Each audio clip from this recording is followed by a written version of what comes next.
जय माता दी। और सुनाओ सारे ठीक हो तुसीं? बहुत अच्छी गल है। मालिक इदां ही तुहानूं ठीक तंदुरुस्त हमेशा खुशियां नाल भरपूर रखण। खुश हो ते की कहना? मैं बहुत पूरे जोश नाल कहना, फिर ही खुशियां आनियां तुहाडे अल। सो अज सत्संग की शुरुआत करिए। ये दसना चाहांगे कि अज का जो सत्संग है, तुसीं देखिया ये परिवार जिसकी झोली च मालिक की रहमत पई है। अज ये सत्संग इस परिवार की तरफों होने जा रहा है। सो सब तो पहला तो असीं अपनी तरफों और आई हुई सारी संगत की तरफों ये परिवार के सारे मैंबरों को बहुत बहुत बधाई देवांगे, मुबारकबाद देवांगे। क्योंकि सत्संग करवा के इंसान मालिक के घर दियाँ बहुत बड़ियां रहमतां बख्शिशां, मालिक की कृपा, यानी सब कुछ ही इंसान अपनी झोली च पवा के लै जाता है। सो अज इस परिवार ने इस सत्संग करवा के इस सत्संग की रहमत अपनी झोली च पवाई है। सो आओ, साडा सारिਆਂ ਦਾ फर्ज बनता है कि असीं सारे रल के उस मालिक के चरणों च बेनती करिए, अरदास करिए कि मालिक इस घर परिवार के सारे मैंबरों को खुशियां, रहमतां, बरकतां दे नाल भरपूर रखण, इन्हां नूं तंदुरुस्ती देण। आने वाला समा इन्हां दे वास्ते कामयाबी, सफलता, खुशियां भरिया, तंदुरुस्ती भरिया होवे। और इन्हां दे जीवन च जो तकलीफां, जो दुख दर्द परेशानियां है, मालिक इन्हां दी सारियां परेशानियां, तकलीफां, दुखां, दर्दां नूं दूर करन और अपनी रहमत नाल इन्ना भरपूर करन कि आने वाला हर पल हर घड़ी इन्हां वास्ते कामयाबी, सफलता, सुख समृद्धि, तंदुरुस्ती, खुशियां भरी होवे। और जिस तरह अज इन्हां ने ये खुशियां नाल सत्संग करवाए है, मालिक इसी तरह अपनी कृपा इन्हां ते बनाए रखन, ताकि इसी तरह ये खुशियां नाल सत्संग करवाते रहन, तो सानू सारिਆਂ ਨੂੰ भी इसी तरह सत्संग का आनंद लैण का मौका मिलता रहे। ये सारी संगत रल के इन्हां वास्ते अरदास बेनती करो। क्योंकि बहुत बार असीं दसीदा है कि कई बार इंसान के जीवन च बड़े बड़े दुख हुंदे है, पर जदों संगत रल के अरदास करती है तो इंसान के बड़े बड़े दुख बड़ी आसानी नाल ही दूर हो जाते हैं। क्योंकि एक गड्डी फसी होवे ना, तो जो रल के 100-50 बंदा धक्का लाता है तो फसी हुई गड्डी भी बड़ी आसानी निकल जाती है। तो इंसान दी दुआवां च भी वो शक्ति है कि अगर इंसान सच्चे दिलों उस मालिक के घर अरदास बेनती करता है तो फिर वह असर भी इंसान के जीवन च जरूर हो के रहिंदा है। इसलिए तुहाडी कीती हुई दिलों सच्चे दिल नाल एक अरदास, एक दुआ, एक फरियाद दूजे की जिंदगी नूं बदल सकती है। इसलिए कभी भी अरदास करन विच, दुआ करन विच कंजूसी नहीं करनी। जो मौका मिले, जिथे मौका मिले, सब दे वास्ते रहमत मंगिया करो कि मालिक सब ते कृपा कर, सबनों खुशियां दे, सबनों तंदुरुस्ती दे। क्योंकि सब दे विच फिर तुहाडा नाम पहले नंबर पर आ जाना है। इसलिए अपने वास्ते तो हर कोई मंगता है, पर मालिक का प्यारा वो है जिहड़ा शुरुआत दूजे तो करता है कि मालिक सबनों दे। इसलिए मालिक इन्हां दे अपनी रहमत इद्दां ही बनाए रखन। एक बार फिर बहुत बहुत बधाई, बहुत बहुत मुबारकबाद। बाकी दो गजीबा ने फरियादा लिख के दित्तियां कि मालिका ने जो रहमतां कीतियां है। एक परिवार ने लिखिया है कि मालिका ने साडी झोली च बहुत खुशियां पाइयां, बहुत रहमतां पाइयां। पिछले 2 साल तो अपनी बेटी के काम की बड़ी दौड़ भज कर रहे सी, वो काम नहीं उन्होंने बन रहा सी, पर मालिका की रहमत हुई, फरियाद की, न्याज दी तो मालिका ने उन्होंने बेटी का कनेडा का वीज़ा लवाया, जो खुशी नाल आए हैं। किहड़े जीव जरा उठ के खड़े हो, वो पिछे खड़े, क्योंकि पढ़ के दसन का टाइम थोड़ा है, इस करके शॉर्ट ही दस रहे। पिछे जीव खड़े है इन्होंने, हाँ इधर भी है। ये मालिको पिछले 2 सालों तो बड़ी कोशिश कर रहे थे, पर फिर थोड़ा समय होया है, मालिका ने चरणों में बेनती की तो जो जोड़ा काम 2 साल तो नहीं बनया, मालिका ने आ महीने जे बना के दिखा दिता इन्होंने। तो बहुत बहुत बधाई। आने वाला समा होर भी खुशियां भरिया होएगा। बैठो। एक होर जीव ने दसिया है सानू कि वो उन्होंने नाम नहीं दसिया लिखिया विच, या कि उन्होंने रसोलियां सी पेट दे विच शायद ना, तो किहड़े जीव है वो खड़ देणगे। वो दरबार ते अज पहली बार आए, वो दसदे कि घर ही असीं बह के सत्संग सुनिया सी। हाँ ये खड़े जीव, ठीक है। इधर कहते घर ही यूट्यूब पर मालिका का सत्संग सुनिया। सत्संग सुनते सुनते, क्योंकि डॉक्टर ने ऑपरेशन दसिया सी कि पेट च रसोलियां का ऑपरेट करना पैना है, कहते सत्संग सुनदियां सुनदियां बस बेनती की, मालिको रहमत करो। अगले हफ्ते चैक कराया तो डॉक्टर हैरान रह गए कि रसोलियां है ही नहीं, हुण ऑपरेशन की लोड़ ही नहीं पैंदी। दसदे कि अज पहली बार दरबार से आए हैं, शुकराना करना आए हैं कि मालिका ने घर बैठे ही सिर्फ सत्संग सुनने नाल ही इन्ना अंदर विश्वास पैदा हो गया, इन्ना मालिक की रहमत ते यकीन पैदा हो गया ਕਿ ਸਤਸੰਗ ਸੁਣਦਿਆਂ ਹੀ ਇਹ ਮਨ 'ਚ ਸੋਚਿਆ ਕਿ ਮੇਰੇ 'ਤੇ ਰਹਿਮਤ ਹੋ ਗਈ।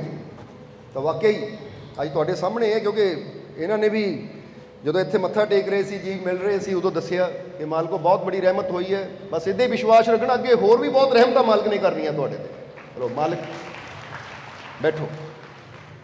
ਸੋ ਹਮੇਸ਼ਾ ਦੱਸੀਦਾ ਹੈ ਕਿ ਇਨਸਾਨ ਚਾਹੇ ਦੇਸ਼ ਪ੍ਰਦੇਸ਼ ਕਿਤੇ ਵੀ ਹੋਵੇ, ਅਗਰ ਇਨਸਾਨ ਦੇ ਅੰਦਰ ਮਾਲਕ ਦੇ ਪ੍ਰਤੀ ਸੱਚਾ ਪਿਆਰ ਹੈ, ਵਿਸ਼ਵਾਸ, ਔਰ ਇਨਸਾਨ ਸੋਚ ਲਵੇ ਨਾ ਕਿ ਮੇਰੇ 'ਤੇ ਮਾਲਕ ਦੀ ਰਹਿਮਤ ਹੋ ਗਈ, ਤਾਂ ਫਿਰ ਉਹ ਰਹਿਮਤ ਹੁੰਦੀ ਵੀ ਹੈ। ਕਿਉਂਕਿ ਰਹਿਮਤ ਕਰਨ ਵਾਲਾ ਤਾਂ ਹਰ ਜਗ੍ਹਾ ਮੌਜੂਦ ਹੈ, ਬਸ ਜ਼ਰੂਰਤ ਹੈ ਸਾਨੂੰ ਵਿਸ਼ਵਾਸ ਦੇ ਨਾਲ ਉਹਦੇ ਨਾਲ ਜੁੜਨ ਦੀ ਹੈ। ਇਸ ਲਈ ਜਦੋਂ ਅਸੀਂ ਵਿਸ਼ਵਾਸ ਦੀ ਤਾਰ ਆਪਣੇ ਮਾਲਿਕ ਨਾਲ ਜੋੜ ਦਿੰਦੇ ਹਾਂ ਤਾਂ ਫਿਰ ਇਨਸਾਨ ਦੀਆਂ ਖਾਲੀ ਝੋਲੀਆਂ ਭਰਪੂਰ ਹੋਣੀਆਂ ਸ਼ੁਰੂ ਹੋ ਜਾਂਦੀਆਂ, ਇਨਸਾਨ ਦੇ ਜੀਵਨ ਦੀਆਂ ਮੁਸ਼ਕਿਲਾਂ ਦੂਰ ਹੋਣੀਆਂ ਸ਼ੁਰੂ ਹੋ ਜਾਂਦੀਆਂ ਹੈ, ਔਰ ਇਨਸਾਨ ਦਾ ਆਉਣ ਵਾਲਾ ਸਮਾਂ ਇਨਸਾਨ ਆਪ ਦੇਖਦਾ ਹੈ ਕਿ ਵਾਕਈ ਆਉਣ ਵਾਲਾ ਹਰ ਦਿਨ ਹੁਣ ਖੁਸ਼ੀਆਂ ਲੈ ਕੇ ਆ ਰਿਹਾ ਹੈ, ਕਾਮਯਾਬੀ ਲੈ ਕੇ ਆ ਰਿਹਾ ਹੈ, ਸਫਲਤਾ ਲੈ ਕੇ ਆ ਰਿਹਾ ਹੈ। ਕਿਉਂਕਿ ਜਦੋਂ ਵਿਸ਼ਵਾਸ ਦੀ ਤਾਰ ਉਹਨਾਂ ਨਾਲ ਜੁੜ ਜਾਵੇ ਤਾਂ ਆਉਣ ਵਾਲਾ ਸਮਾਂ ਉਹਦੇ ਹੱਥ 'ਚ ਹੈ। ਤਾਂ ਜਦੋਂ ਵਿਸ਼ਵਾਸ ਹੈ ਉਸ 'ਤੇ, ਤਾਂ ਫਿਰ ਜਿਹੜੀ ਚੀਜ਼ ਉਹਦੇ ਹੱਥ 'ਚ ਹੈ ਸਾਡੇ ਵਾਸਤੇ ਮਾੜੀ ਕਦੀ ਹੋ ਹੀ ਨਹੀਂ ਸਕਦੀ। ਇਸ ਲਈ ਯਕੀਨ ਰੱਖੋ। ਦੁਨੀਆ ਕਹੇ ਕਿ ਪਤਾ ਨਹੀਂ ਕੱਲ੍ਹ ਦਾ ਦਿਨ ਕੀ ਹੋਣਾ ਹੈ, ਤੁਸੀਂ ਕਹੋ ਤੁਹਾਡਾ ਤਾਂ ਪਤਾ ਨਹੀਂ, ਪਰ ਸਾਨੂੰ ਪਤਾ ਕਿ ਸਾਡਾ ਆਉਣ ਵਾਲਾ ਕੱਲ੍ਹ ਦਾ ਦਿਨ, ਆਉਣ ਵਾਲਾ ਪਲ ਸਾਡੇ ਮਾਲਕ ਦੇ ਹੱਥ 'ਚ ਹੈ। ਔਰ ਜਿਹੜੀ ਚੀਜ਼ ਸਾਡੇ ਮਾਲਕ ਦੇ ਹੱਥ 'ਚ ਹੈ ਸਾਨੂੰ ਪੂਰਾ ਵਿਸ਼ਵਾਸ ਹੈ ਸਾਡੇ ਵਾਸਤੇ ਚੰਗੀ ਹੋਏਗੀ, ਖੁਸ਼ੀਆਂ ਲੈ ਕੇ ਆਏਗੀ। ਕਿਉਂਕਿ ਉਹਦੇ ਹੱਥ 'ਚ ਹੋਵੇ ਤਾਂ ਫਿਰ ਸਾਡੇ ਵਾਸਤੇ ਮਾੜਾ ਕਦੀ ਹੋ ਸਕਦਾ। ਫਿਰ ਜੇ ਬਾਪ ਦੇ ਹੱਥ 'ਚ ਕੋਈ ਚੀਜ਼ ਹੋਵੇ ਬੱਚੇ ਵਾਸਤੇ ਮਾੜੀ ਹੋਏਗੀ ਚੰਗੀ? ਕਿਉਂਕਿ ਬਾਪ ਨੇ ਤਾਂ ਉਹੀ ਚੀਜ਼ ਲੈ ਕੇ ਆਣੀ ਜਿਹੜੀ ਬੱਚਿਆਂ ਨੂੰ ਖੁਸ਼ੀਆਂ ਦੇਵੇ। ਇਸ ਲਈ ਉਹ ਸਾਡਾ ਸਭ ਦਾ ਪਿਤਾ ਹੈ। ਇਸ ਲਈ ਸਾਡਾ ਵਿਸ਼ਵਾਸ, ਸਾਡਾ ਭਰੋਸਾ ਜਿੰਨਾ ਅਟੂਟ ਹੁੰਦਾ ਹੈ, ਉਨੀ ਮਾਲਕ ਦੀ ਰਹਿਮਤ ਸਾਡੇ ਤੇ ਹੁੰਦੀ ਚਲੀ ਜਾਂਦੀ ਹੈ।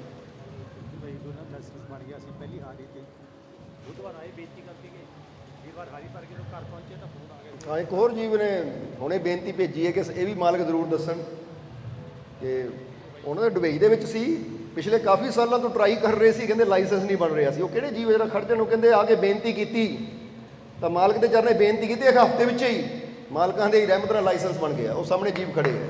ਸੋ ਇਹ ਵੀ ਅੱਜ ਸ਼ੁਕਰਾਨਾ ਕਰਨ ਆਏ ਹੈ। ਯਾਨੀ ਇੱਦਾਂ ਦੀਆਂ ਬਹੁਤ ਬੇਨਤੀਆਂ ਹੈ, ਬਹੁਤ ਫਰਿਆਦਾਂ ਹੈ, ਪਰ ਸਾਨੂੰ ਉਦੋਂ ਦੱਸਣੀ ਪੈਂਦੀ ਹੈ ਜਦੋਂ ਜੀਵ ਬੇਨਤੀ ਲਿਖ ਕੇ ਕਰਦੇ ਕਿ ਮਾਲਕੋ ਐਡੀ ਰਹਿਮਤ ਹੋਈ, ਸੰਗਤ ਨੂੰ ਜ਼ਰੂਰ ਦੱਸਿਓ, ਤਾਂ ਕਿ ਉਹਨਾਂ ਨੂੰ ਆਪਣੀ ਖੁਸ਼ੀ ਹੁੰਦੀ ਹੈ ਕਿ ਮਾਲਕਾਂ ਨੇ ਜੇ ਸਾਡੀ ਝੋਲੀ ਖੁਸ਼ੀਆਂ ਨਾਲ ਭਰੀ ਹੈ ਤਾਂ ਫਿਰ ਅਸੀਂ ਆਪਣੇ ਮਾਲਕ ਦਾ ਸ਼ੁਕਰਾਨਾ ਵੀ ਕਰੀਏ, ਤਾਂ ਦੁਨੀਆ ਨੂੰ ਪਤਾ ਵੀ ਲੱਗੇ ਕਿ ਉਸ ਮਾਲਕ ਦੀ ਕਿੰਨੀ ਸਾਡੇ 'ਤੇ ਰਹਿਮਤ ਹੋਈ ਹੈ। ਚਲੋ ਮਾਲਕ ਤੁਹਾਡੇ 'ਤੇ ਵੀ ਇੱਦੀ ਰਹਿਮਤਾਂ ਰੱਖਣ, ਕਿਉਂਕਿ ਉਹਦੇ ਘਰ 'ਚ ਤਾਂ ਸਭ 'ਤੇ ਕਿਰਪਾ ਹੁੰਦੀ ਹੈ। ਅੱਛਾ,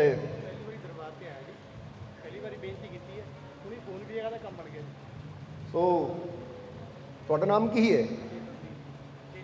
ਚੇਤਨਦੀਪ ਅੱਜ ਪਹਿਲੀ ਵਾਰ ਦਰਬਾਰ 'ਤੇ ਆਏ ਹੈ ਅੱਜ। ਯਾਨੀ ਸਾਨੂੰ ਯਾਦ ਹੈ ਕਿ ਐਤਵਾਰ ਸਾਡਾ ਸਤਸੰਗ ਆਵਾਦਪੁਰੇ ਸੀ, ਉੱਥੇ ਇਹਨਾਂ ਨੇ ਸਤਸੰਗ ਸੁਣਿਆ ਤਾਂ ਉੱਥੇ ਬੇਨਤੀ ਕੀਤੀ, ਕਹਿੰਦੇ ਮਾਲਕੋ ਹੁਣੇ ਬੇਨਤੀ ਕੀਤੀ ਹੈ ਤਾਂ ਸਾਨੂੰ ਫੋਨ ਆ ਗਿਆ, ਕੰਮ ਬਣ ਵੀ ਗਿਆ। ਹੁਣੇ ਦੱਸ ਰਹੇ ਅੱਜ ਪਹਿਲੀ ਵਾਰ ਆਏ ਹੈ। ਚੇਤਨਦੀਪ ਨਾਮ ਹੈ। ਕਿਹੜੀ ਜਗ੍ਹਾ ਤੋਂ ਆਏ ਹੋ? ਆਵਾਦਪੁਰੇ 'ਚ ਹੋਏ ਤੁਸੀਂ? ਹਾਂ, ਚਲੋ ਆਵਾਦਪੁਰਾ ਜਲੰਧਰ ਤੋਂ ਅੱਜ ਪਹਿਲੀ ਵਾਰ ਆਏ ਹੈ ਕਿ ਮਾਲਕ ਦੇ ਚਰਨਾਂ 'ਚ ਬੇਨਤੀ ਕੀਤੀ ਤਾਂ ਰਿਜ਼ਲਟ ਮਾਲਕਾਂ ਨੇ ਹੁਣੇ ਦਿਖਾ ਦਿੱਤਾ। ਸੋ ਹਮੇਸ਼ਾ ਫਿਰ ਕਵਾਂਗੇ, ਵੈਸੇ ਤਾਂ ਸਤਸੰਗ 'ਚ ਹਰ ਵਾਰ ਸਮਝਾਈਦਾ ਹੀ ਹੈ ਕਿ ਬਸ ਆਪਣਾ ਵਿਸ਼ਵਾਸ, ਆਪਣਾ ਪ੍ਰੇਮ ਸੱਚਾ ਰੱਖੋ, ਤਾਂ ਫਿਰ ਜਿਹਦੇ ਹੋ ਗਏ ਆ ਨਾ ਉੱਤੇ ਛੱਡ ਦਿਓ। ਕਿਉਂਕਿ ਜਦੋਂ ਉਹਦੇ ਹੋ ਗਏ ਆ ਤਾਂ ਸਾਡੀਆਂ ਸਾਰੀਆਂ ਜ਼ਰੂਰਤਾਂ ਵੀ ਉਹਨੇ ਪੂਰੀਆਂ ਕਰਨੀਆਂ, ਤਾਂ ਸਾਡੀਆਂ ਕਮੀਆਂ ਵੀ ਉਹਨੇ ਆਪ ਹੀ ਦੂਰ ਕਰਨੀਆਂ ਹੈ। ਗੱਲ ਤਾਂ ਪਿਆਰ ਔਰ ਵਿਸ਼ਵਾਸ ਦੀ ਹੈ। ਸੋ ਤੁਹਾਡੇ ਅੰਦਰ ਵਿਸ਼ਵਾਸ ਹੈ ਕਿ ਨਹੀਂ? ਬੈਠੋ। ਤੁਹਾਡੇ ਅੰਦਰ ਪ੍ਰੇਮ ਹੈ ਕਿ ਨਹੀਂ? ਤੇ ਕਹਿ ਦਿਓ ਮੈਨੂੰ ਆਪਣੇ ਮਾਲਿਕ ਤੇ ਪੂਰਾ, ਮੈਨੂੰ ਆਪਣੇ ਮਾਲਿਕ ਤੇ ਪੂਰਾ, ਮੈਨੂੰ ਆਪਣੇ ਮਾਲਿਕ ਤੇ ਪੂਰਾ, ਮੈਨੂੰ ਆਪਣੇ ਮਾਲਿਕ ਨਾਲ ਬਹੁਤ, ਮੈਨੂੰ ਆਪਣੇ ਮਾਲਿਕ ਨਾਲ ਬਹੁਤ, ਮੈਨੂੰ ਆਪਣੇ ਮਾਲਿਕ ਨਾਲ ਬਹੁਤ, ਬਸ ਇਹੀ ਚੀਜ਼ ਚਾਹੀਦੀ ਹੈ। ਤਾਂ ਫਿਰ ਬਸ ਤੁਸੀਂ ਵੀ ਭਰਪੂਰ ਹੋ ਕੇ, ਵੈਸੇ ਤਾਂ ਜਾਂਦੇ ਹੀ ਹੋ, ਹੋਰ ਵੀ ਭਰਪੂਰ ਕਰਨਾ ਤੁਹਾਨੂੰ। ਸੋ ਤਿਆਰ ਹੋ ਫਿਰ ਸਤਸੰਗ ਦਾ ਆਨੰਦ ਲੈਣ ਵਾਸਤੇ।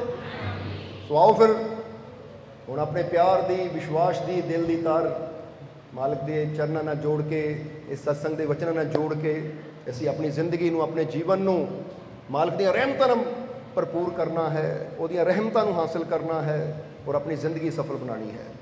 ਸੋ ਆਓ ਫਿਰ ਸਤਸੰਗ ਦੇ ਨਾਲ ਸੁਰਤੀ ਜੋੜੀਏ ਔਰ ਸਤਸੰਗ ਦਾ ਆਨੰਦ ਲਈਏ। ਜੈ ਮਾਲਕਾਂ ਦੀ, ਜੈ ਮਾਲਕਾਂ ਦੀ, ਜੈ ਮਾਲਕਾਂ ਦੀ।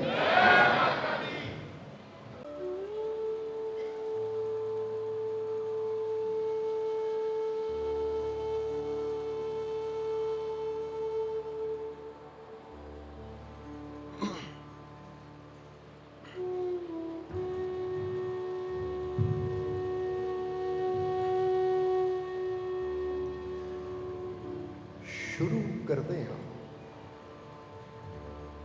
ਉਸ ਦੋ ਜਹਾਨ ਦੇ ਪਾਲਣਹਾਰ ਦਾ ਨਾਮ ਲੈ ਕੇ, ਜੋ ਸਭ ਤੇ ਬਹੁਤ ਹੀ ਰਹਿਮਤਾਂ ਔਰ ਬਖਸ਼ਿਸ਼ਾਂ ਕਰਨੇ ਵਾਲਾ ਹੈ।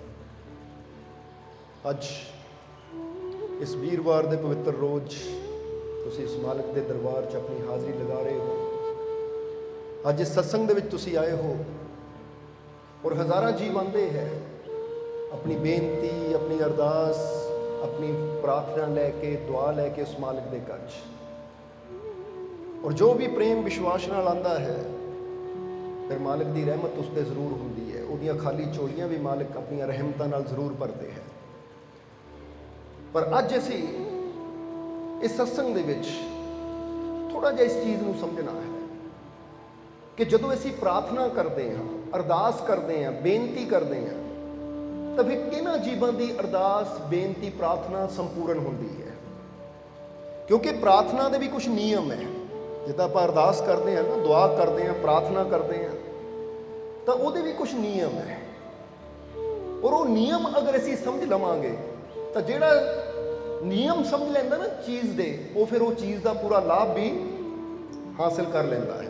ਕਿਉਂਕਿ ਹਰ ਚੀਜ਼ ਦੇ ਕੁਝ ਨਾ ਕੁਝ ਨਿਯਮ ਹੁੰਦੇ ਹੈ। ਜਿੱਦਾਂ ਹੁਣ ਸੂਰਜ ਚੜ੍ਹਨ ਦਾ ਨਿਯਮ ਹੈ ਔਰ ਡੁੱਬਣ ਦਾ ਵੀ ਇੱਕ ਨਿਯਮ ਹੈ, ਟਾਈਮ ਹੈ ਇੱਕ। ਤਾਂ ਜਿਹੜਾ ਉਹ ਨਿਯਮ ਨੂੰ ਸਮਝ ਲੈਂਦਾ ਹੈ, ਉਹਨੂੰ ਪਤਾ ਕਿ ਇੰਨੇ ਵਜੇ ਸੂਰਜ ਚੜ੍ਹਨਾ ਹੈ ਤੇ ਇਹਦੀ ਰੌਸ਼ਨੀ 'ਚ ਮੈਂ ਕੀ ਲਾਭ ਲੈ ਸਕਦਾ, ਔਰ ਫਿਰ ਇੰਨੇ ਵਜੇ ਸੂਰਜ ਛਿਪਣਾ ਹੈ ਜਾਂ ਸ਼ਾਮ ਹੋਣੀ ਹੈ, ਰਾਤ ਹੋਣੀ ਹੈ, ਫਿਰ ਉਹਦੇ 'ਚ ਮੈਂ ਕਿੱਦਾਂ ਆਰਾਮ ਕਰਕੇ ਉਹਦਾ ਕੀ ਫਾਇਦਾ ਲੈ ਸਕਦਾ। ਯਾਨੀ ਹਰ ਚੀਜ਼ ਦਾ ਫਾਇਦਾ ਲੈਣ ਵਾਸਤੇ ਸਾਨੂੰ ਸਭ ਤੋਂ ਪਹਿਲਾਂ ਉਹਦੇ ਨਿਯਮ ਸਮਝਣੇ ਪੈਂਦੇ ਹਨ। ਕਿਉਂਕਿ ਇਹ ਛੋਟੀ ਛੋਟੀਆਂ ਚੀਜ਼ਾਂ ਨੂੰ ਤੁਸੀਂ ਅਗਰ ਦੇਖੋਗੇ ਨਾ, ਜੇ ਗੱਡੀ ਚਲਾਣੀ ਹੈ ਤਾਂ ਉਹਦਾ ਇੱਕ ਨਿਯਮ ਹੈ, ਮੋਟਰਸਾਈਕਲ ਚਲਾਉਣਾ ਤਾਂ ਉਹਦਾ ਇੱਕ ਨਿਯਮ ਮਤਲਬ ਇੱਕ ਅਸੂਲ ਹੁੰਦੇ ਕੁਛ।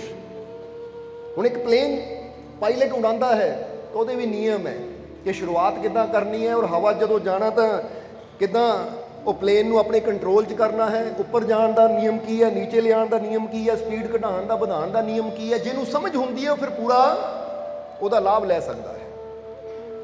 ਹੁਣ ਇੱਥੇ ਅਸੀਂ ਪ੍ਰਾਰਥਨਾ ਦੇ ਨਿਯਮ ਸਮਝਣੇ ਹੈ, ਕਿਉਂਕਿ ਹਰ ਇਨਸਾਨ ਕਿਤੇ ਨਾ ਕਿਤੇ ਆਪਣੇ ਉਸ ਮਾਲਿਕ ਦੇ, ਪ੍ਰਮਾਤਮਾ ਪ੍ਰਭੂ ਦੇ ਅੱਗੇ ਹਰ ਰੋਜ਼ ਪ੍ਰਾਰਥਨਾ ਕਰਦਾ ਹੈ ਕਿ ਨਹੀਂ?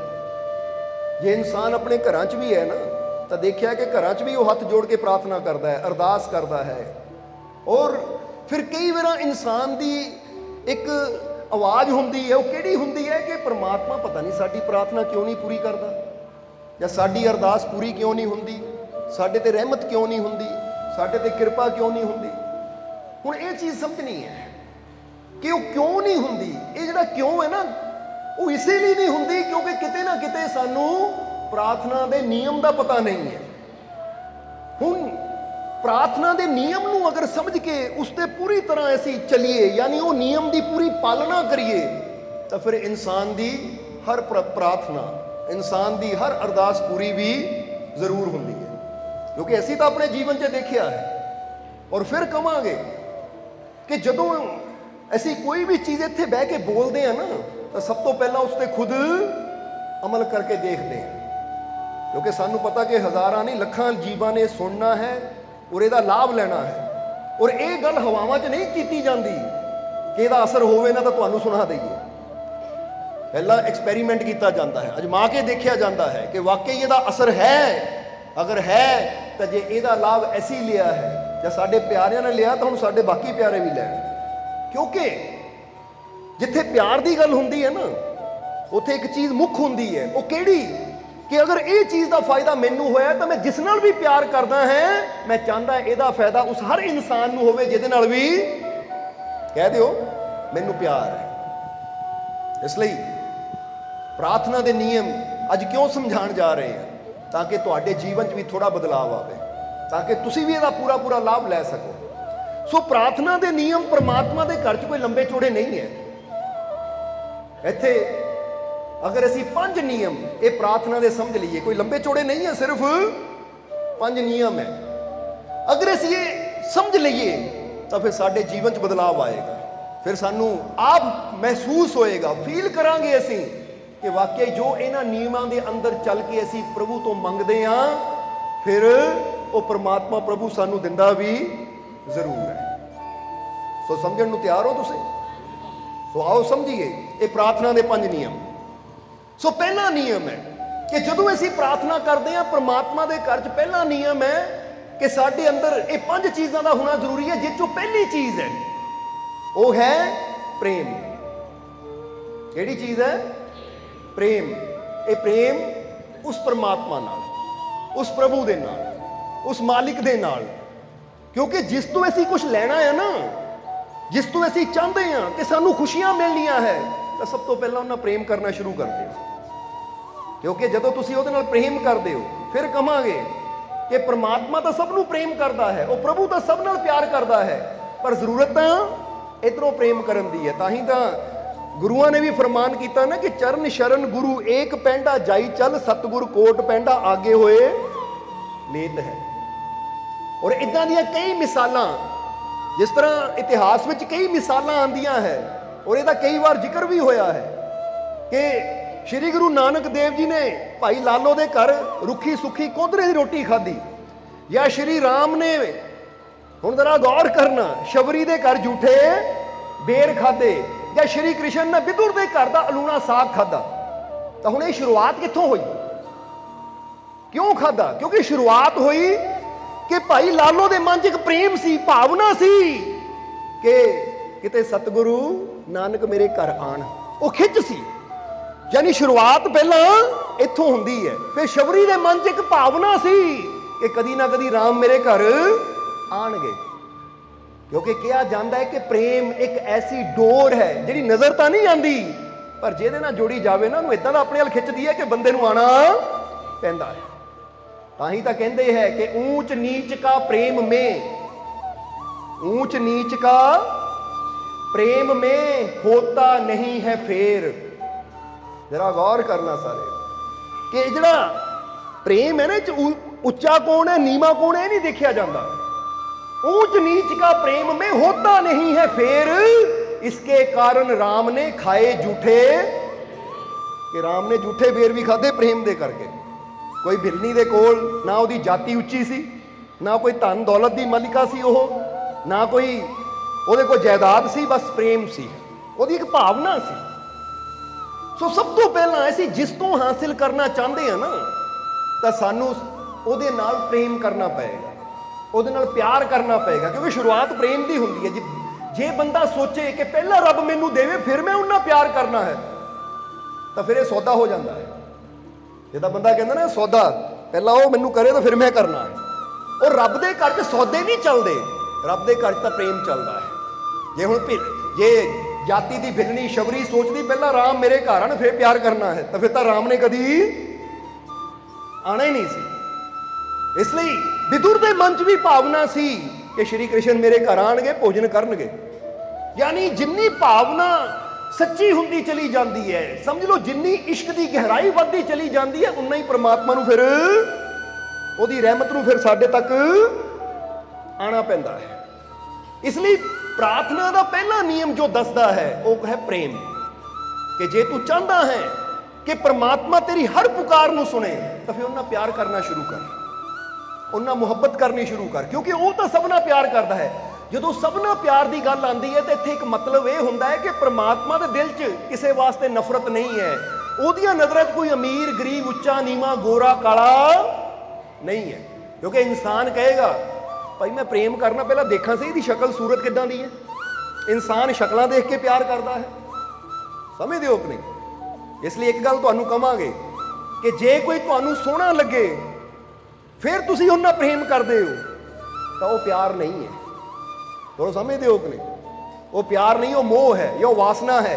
पर जे कोई जिहनूं तुसीं प्रेम करदे हो, प्रेम करन तो बाद फिर सोहना लगे, वो है प्यार। कि पहला मैनूं प्रेम होया, जदों प्रेम हो गया, वाह भी वाह, जिन्ना प्रेम होया तो सोना तो होर कोई दुनिया ते। जिदा मजनू दे कई बार किस्से दसे है कि लैला दा रंग सांवला सी, पर जदों मजनू नूं प्रेम हो गया लैला दे नाल, तो उस तो बाद उन्हें किसे वल देखिया तक नहीं। फिर तो कहता सी मेरी लैला तो सुंदर होर कोई दुनिया ते है ही नहीं। ये प्रेम है। सो प्रार्थना उन्होंने संपूर्ण होंदी है जिहदे अंदर 5 गुण है, और सब तो पहला गुण असीं समझना है वो है प्रेम। इसलिए चेक करना अपने हिरदे में कि मैनूं अपने मालिक नाल प्यार है, कि मैनू अपने उस परमात्मा प्रभु नाल प्रेम है? अगर प्रेम फिर कहांगे, ये सोच के हुंदा है कि पहला मिले फिर प्यार करना है, तो फिर वो सौदा है। और रब दे घर सौदे नहीं चलते, बोलो समझते हो कि नहीं? और जिथे प्यार हुंदा है, तो प्यार दे विच तां हुंदा कि मैं तेनू प्रेम करदा, हुण चाहे चमड़ी उत्तर दी, गर्दन उत्तर दी, हुण मैनू परवाह नहीं है, क्योंकि मैं तेरा हो गया। इनू कहंदे प्यार दी शुरुआत, प्रेम दी शुरुआत। इसलिए असीं अगर प्रार्थना करते हैं सिर्फ इसलिए कि मैनू अपने बेटे नाल प्यार है, इसलिए मैं उहदे वास्ते प्रार्थना करने कि मेरा बेटा बीमार है, परमात्मा इहनू ठीक कर दे, या मैनू अपनी पत्नी नाल प्यार है, इसलिए मैं प्रार्थना कर रहा परमात्मा पत्नी नू ठीक कर दे, या मैनू किसी काम नाल प्यार है, दुकान नाल प्यार है, परमात्मा मेरा काम चला दे। तो यह मतलब प्यार दुकान नाल है, पत्नी नाल है, बेटे नाल है, परमात्मा नाल तो हले होया ही नहीं। फिर वो प्रार्थना पूरी किद्दां होएगी? फिर वो प्रार्थना कबूल किद्दां होएगी? पर जदों बंदा कहता है कि मेरे मालिक मैनू तेरे नाल प्यार है, प्रभु मैनू तेरे नाल प्यार है, तो जिस वेले प्रभु नाल असीं प्यार की हामी भरदे ना, ਉਹਦੇ ਨਾਲ प्यार महसूस करते हैं, तो फिर जो वो देखता है कि मेरे नाल प्यार करता है, तो फिर वो तुहाडा ख्याल आप ही रखना शुरू कर दिंदा है। बोलो समझदे हो कि नहीं? फिर तुहाडी फिक्र आप करनी शुरू कर दिंदा है। इसीलिए तो कहते हैं कि आस रखी जिन राम पर सौंपिया सब परिवार। ये संत पलटू की बाणी है जो दस रहे हैं तुहानू। इत्थे संत पलटू की कहते हैं कि आस रखी जिन राम पर सौंपिया सब परिवार, पलटू सोवे मगन हो साहिब चौकीदार। संत पलटू दास कहते जिन्हें अपने रब से विश्वास रखता है ना, अपने रब नाल प्यार करता है, फिर वो मगन होकर सौ जाता है, उन्होंने पता मेरी रक्षा, मेरे परिवार की रक्षा करने वाला मेरा सच्चा साहिब है, वो आप ही मेरी और मेरे परिवार की संभाल करेगा। हुण ये चेक करना है कि असीं दुनिया नाल तां प्यार करते हैं, पदार्थां नाल प्यार करते हैं, पर जिस दाते तो असीं दात लेनी चाहते हाँ, कि वो दाते नाल सानू प्यार है या नहीं? क्योंकि प्रेम की डोर ने ही, जिद्दां असीं कई बार दसी ना, तार जुड़ेगी करंट तो फिर ही आएगा ना। तो जे तार ही उहदे नाल जुड़ ना पाई तो फिर करंट कित्थों आएगा? फिर साडे जीवन जो खुशियां दा प्रकाश कित्थों आएगा? इसलिए 24 घंटिया जो थोड़ा टाइम कट के ना, चाहे 5 मिनट का 2 मिनट का टाइम कट के अखां बंद करके अपने अंदर झाती मारिया करो कि मैनू अपने मालिक नाल, जिसने मैनू ये जिंदगी दी है, जिसने मैनू ये जीवन दिता है, जिस परमात्मा ने मैनू जन्म दिता है, कि मैनू उहदे नाल प्यार है या नहीं?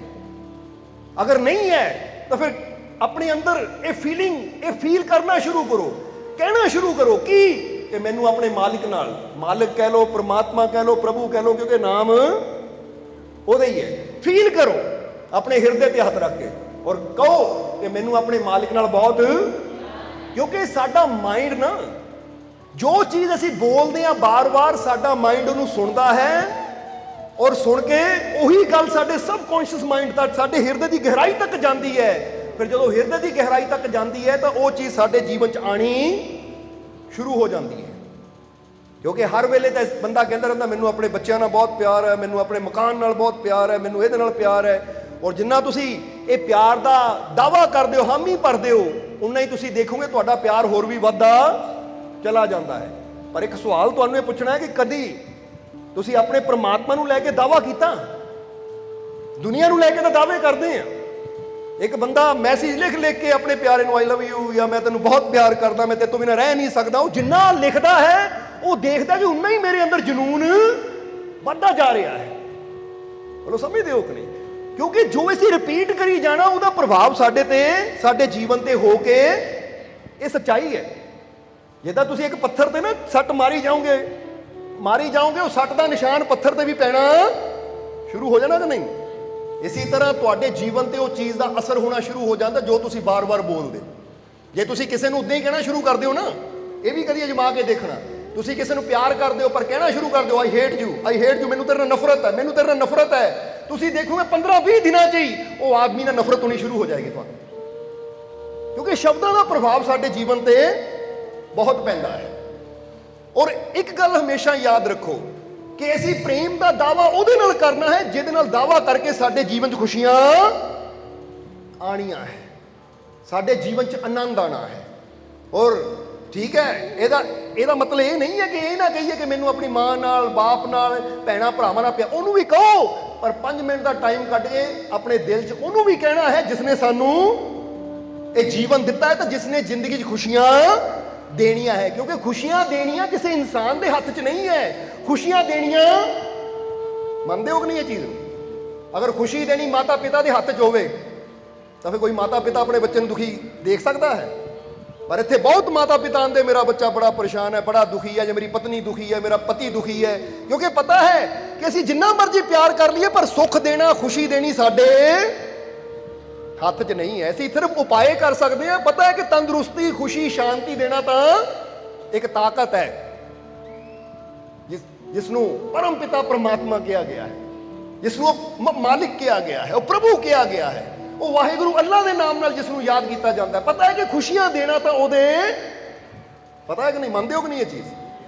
ਤਾਂ ਫਿਰ ਜਦੋਂ ਇੰਨੀ ਗੱਲ ਦੀ ਸਮਝ ਹੈ ਕਿ ਖੁਸ਼ੀ ਦੇਣੀ ਉਹਦੇ ਹੱਥ 'ਚ ਹੈ, ਘਰ 'ਚ ਸਕੂਨ ਸ਼ਾਂਤੀ ਦੇਣੀ ਉਹਦੇ ਹੱਥ 'ਚ ਹੈ, ਤਾਂ ਫਿਰ ਕੀ ਅਸੀਂ 24 ਘੰਟੇ 'ਚ 5 ਮਿੰਟ ਦਾ ਟਾਈਮ ਕੱਢ ਕੇ ਆਪਣੀਆਂ ਅੱਖਾਂ ਬੰਦ ਕਰਕੇ ਹਿਰਦੇ ਤੇ ਹੱਥ ਰੱਖ ਕੇ ਇਹ ਨਹੀਂ ਕਹਿ ਸਕਦੇ ਕਿ ਐ ਮੇਰੇ ਮਾਲਿਕ ਮੈਂ ਤੈਨੂੰ ਬਹੁਤ ਪਿਆਰ ਕਰਦਾ, ਮੈਂ ਤੈਨੂੰ ਬਹੁਤ ਪਿਆਰ ਕਰਦਾ ਹਾਂ, ਮੈਂ ਤੈਨੂੰ ਆਪਣੇ ਦਿਲੋਂ ਜਾਨ ਤੋਂ ਵੀ ਜ਼ਿਆਦਾ ਪਿਆਰ ਕਰਦਾ ਹਾਂ। ਵਾਰ-ਵਾਰ ਇਹ ਦੁਹਰਾਉਣ ਦੇ ਨਾਲ ਤੁਸੀਂ ਆਪ ਫੀਲ ਕਰੋਗੇ ਕਿ ਜਿੱਦਾਂ ਜਿੱਦਾਂ ਤੁਹਾਡਾ ਪਿਆਰ ਗਹਿਰਾ ਹੁੰਦਾ ਚਲਾ ਜਾਏਗਾ ਨਾ, ਉਦਾਂ ਉਦਾਂ ਤੁਹਾਡੇ ਜੀਵਨ 'ਚ ਇੱਕ એનર્ਜੀ, ਇੱਕ ਸ਼ਕਤੀ, ਇੱਕ ਤਾਕਤ ਵੀ ਆਣੀ ਸ਼ੁਰੂ ਹੋ ਜਾਏਗੀ। ਕਿਉਂਕਿ ਪ੍ਰੇਮ ਦੇ ਵਿੱਚ ਕੋਈ, ਜਰਾ ਹੁਣ ਫੇਰ ਕਹਾਂਗੇ, ਇਹ ਜਿਹੜੇ ਪ੍ਰੇਮ ਹੈ ਨਾ, ਇਹ ਪ੍ਰੇਮ ਦੇ ਵਿੱਚ ਬਹੁਤ ਬੜੀ ਸ਼ਕਤੀ ਹੈ। ਤਾਂ ਹੀ ਤਾਂ ਜਿਨ੍ਹਾਂ ਦੇ ਦਿਲਾਂ 'ਚ ਪਿਆਰ ਹੁੰਦਾ ਤੁਸੀਂ ਉਹਨਾਂ ਨੂੰ ਉਹ ਵੀ ਕਰਦਾ ਦੇਖ ਲਓਗੇ ਜੋ ਉਹਨਾਂ ਨੇ ਕਦੀ ਜ਼ਿੰਦਗੀ 'ਚ ਕੀਤਾ ਹੀ ਨਹੀਂ ਹੁੰਦਾ। ਸਮਝਦੇ ਹੋ? ਹੁਣ ਕੋਈ ਤੁਹਾਨੂੰ ਕਵੇ ਨਾ ਕਿ ਲੈ ਵੀ ਤੂੰ ਆਹ ਕੰਮ ਕਰਨਾ ਹੈ, ਤੁਸੀਂ ਨਹੀਂ ਕੀਤਾ, ਪਰ ਜਿਹਦੇ ਨਾਲ ਤੁਸੀਂ ਪਿਆਰ ਕਰਦੇ ਹੋ, ਕਿ ਕਵੇ ਕਿ ਜਾਂ ਤਾਂ ਮੈਂ ਇਹਨੂੰ ਖਤਮ ਕਰ ਦੇਣਾ ਨਹੀਂ ਤਾਂ ਇਹ ਕੰਮ ਕਰ, ਤੁਸੀਂ ਉਹਦੇ ਪਿਆਰ ਦੇ ਵਿੱਚ ਉਹ ਕਰਨ ਨੂੰ ਤਿਆਰ ਹੋ ਜਾਓਗੇ। ਹਿੰਮਤ ਮਿਲਣੀ ਸ਼ੁਰੂ ਹੋ ਜਾਏਗੀ, ਹੌਸਲਾ ਮਿਲਣਾ ਸ਼ੁਰੂ ਹੋ ਜਾਏਗਾ। ਕਿਉਂਕਿ ਇਹ ਵਾਕਿਆ ਹੈ ਇੱਕ ਕਿ ਜਿਸ ਵੇਲੇ ਅਕਬਰ ਨੇ ਬੀਰਬਲ ਨੂੰ ਪੁੱਛਿਆ ਨਾ ਕਿ ਬੀਰਬਲ ਸਭ ਤੋਂ ਬੜੀ ਸ਼ਕਤੀ ਕਿਹਦੇ ਅੰਦਰ ਹੈ, ਤਾਂ ਉਸ ਵੇਲੇ ਬੀਰਬਲ ਨੇ, ਬਾਕੀਆਂ ਨੇ ਜਵਾਬ ਦਿੱਤੇ ਆਪਣੀ ਆਪਣੀ ਸੋਚ ਦੇ ਹਿਸਾਬ ਨਾਲ, ਕਿਉਂਕਿ ਅਕਬਰ ਨੇ ਸਾਰਿਆਂ ਨੂੰ ਪੁੱਛਿਆ ਸੀ।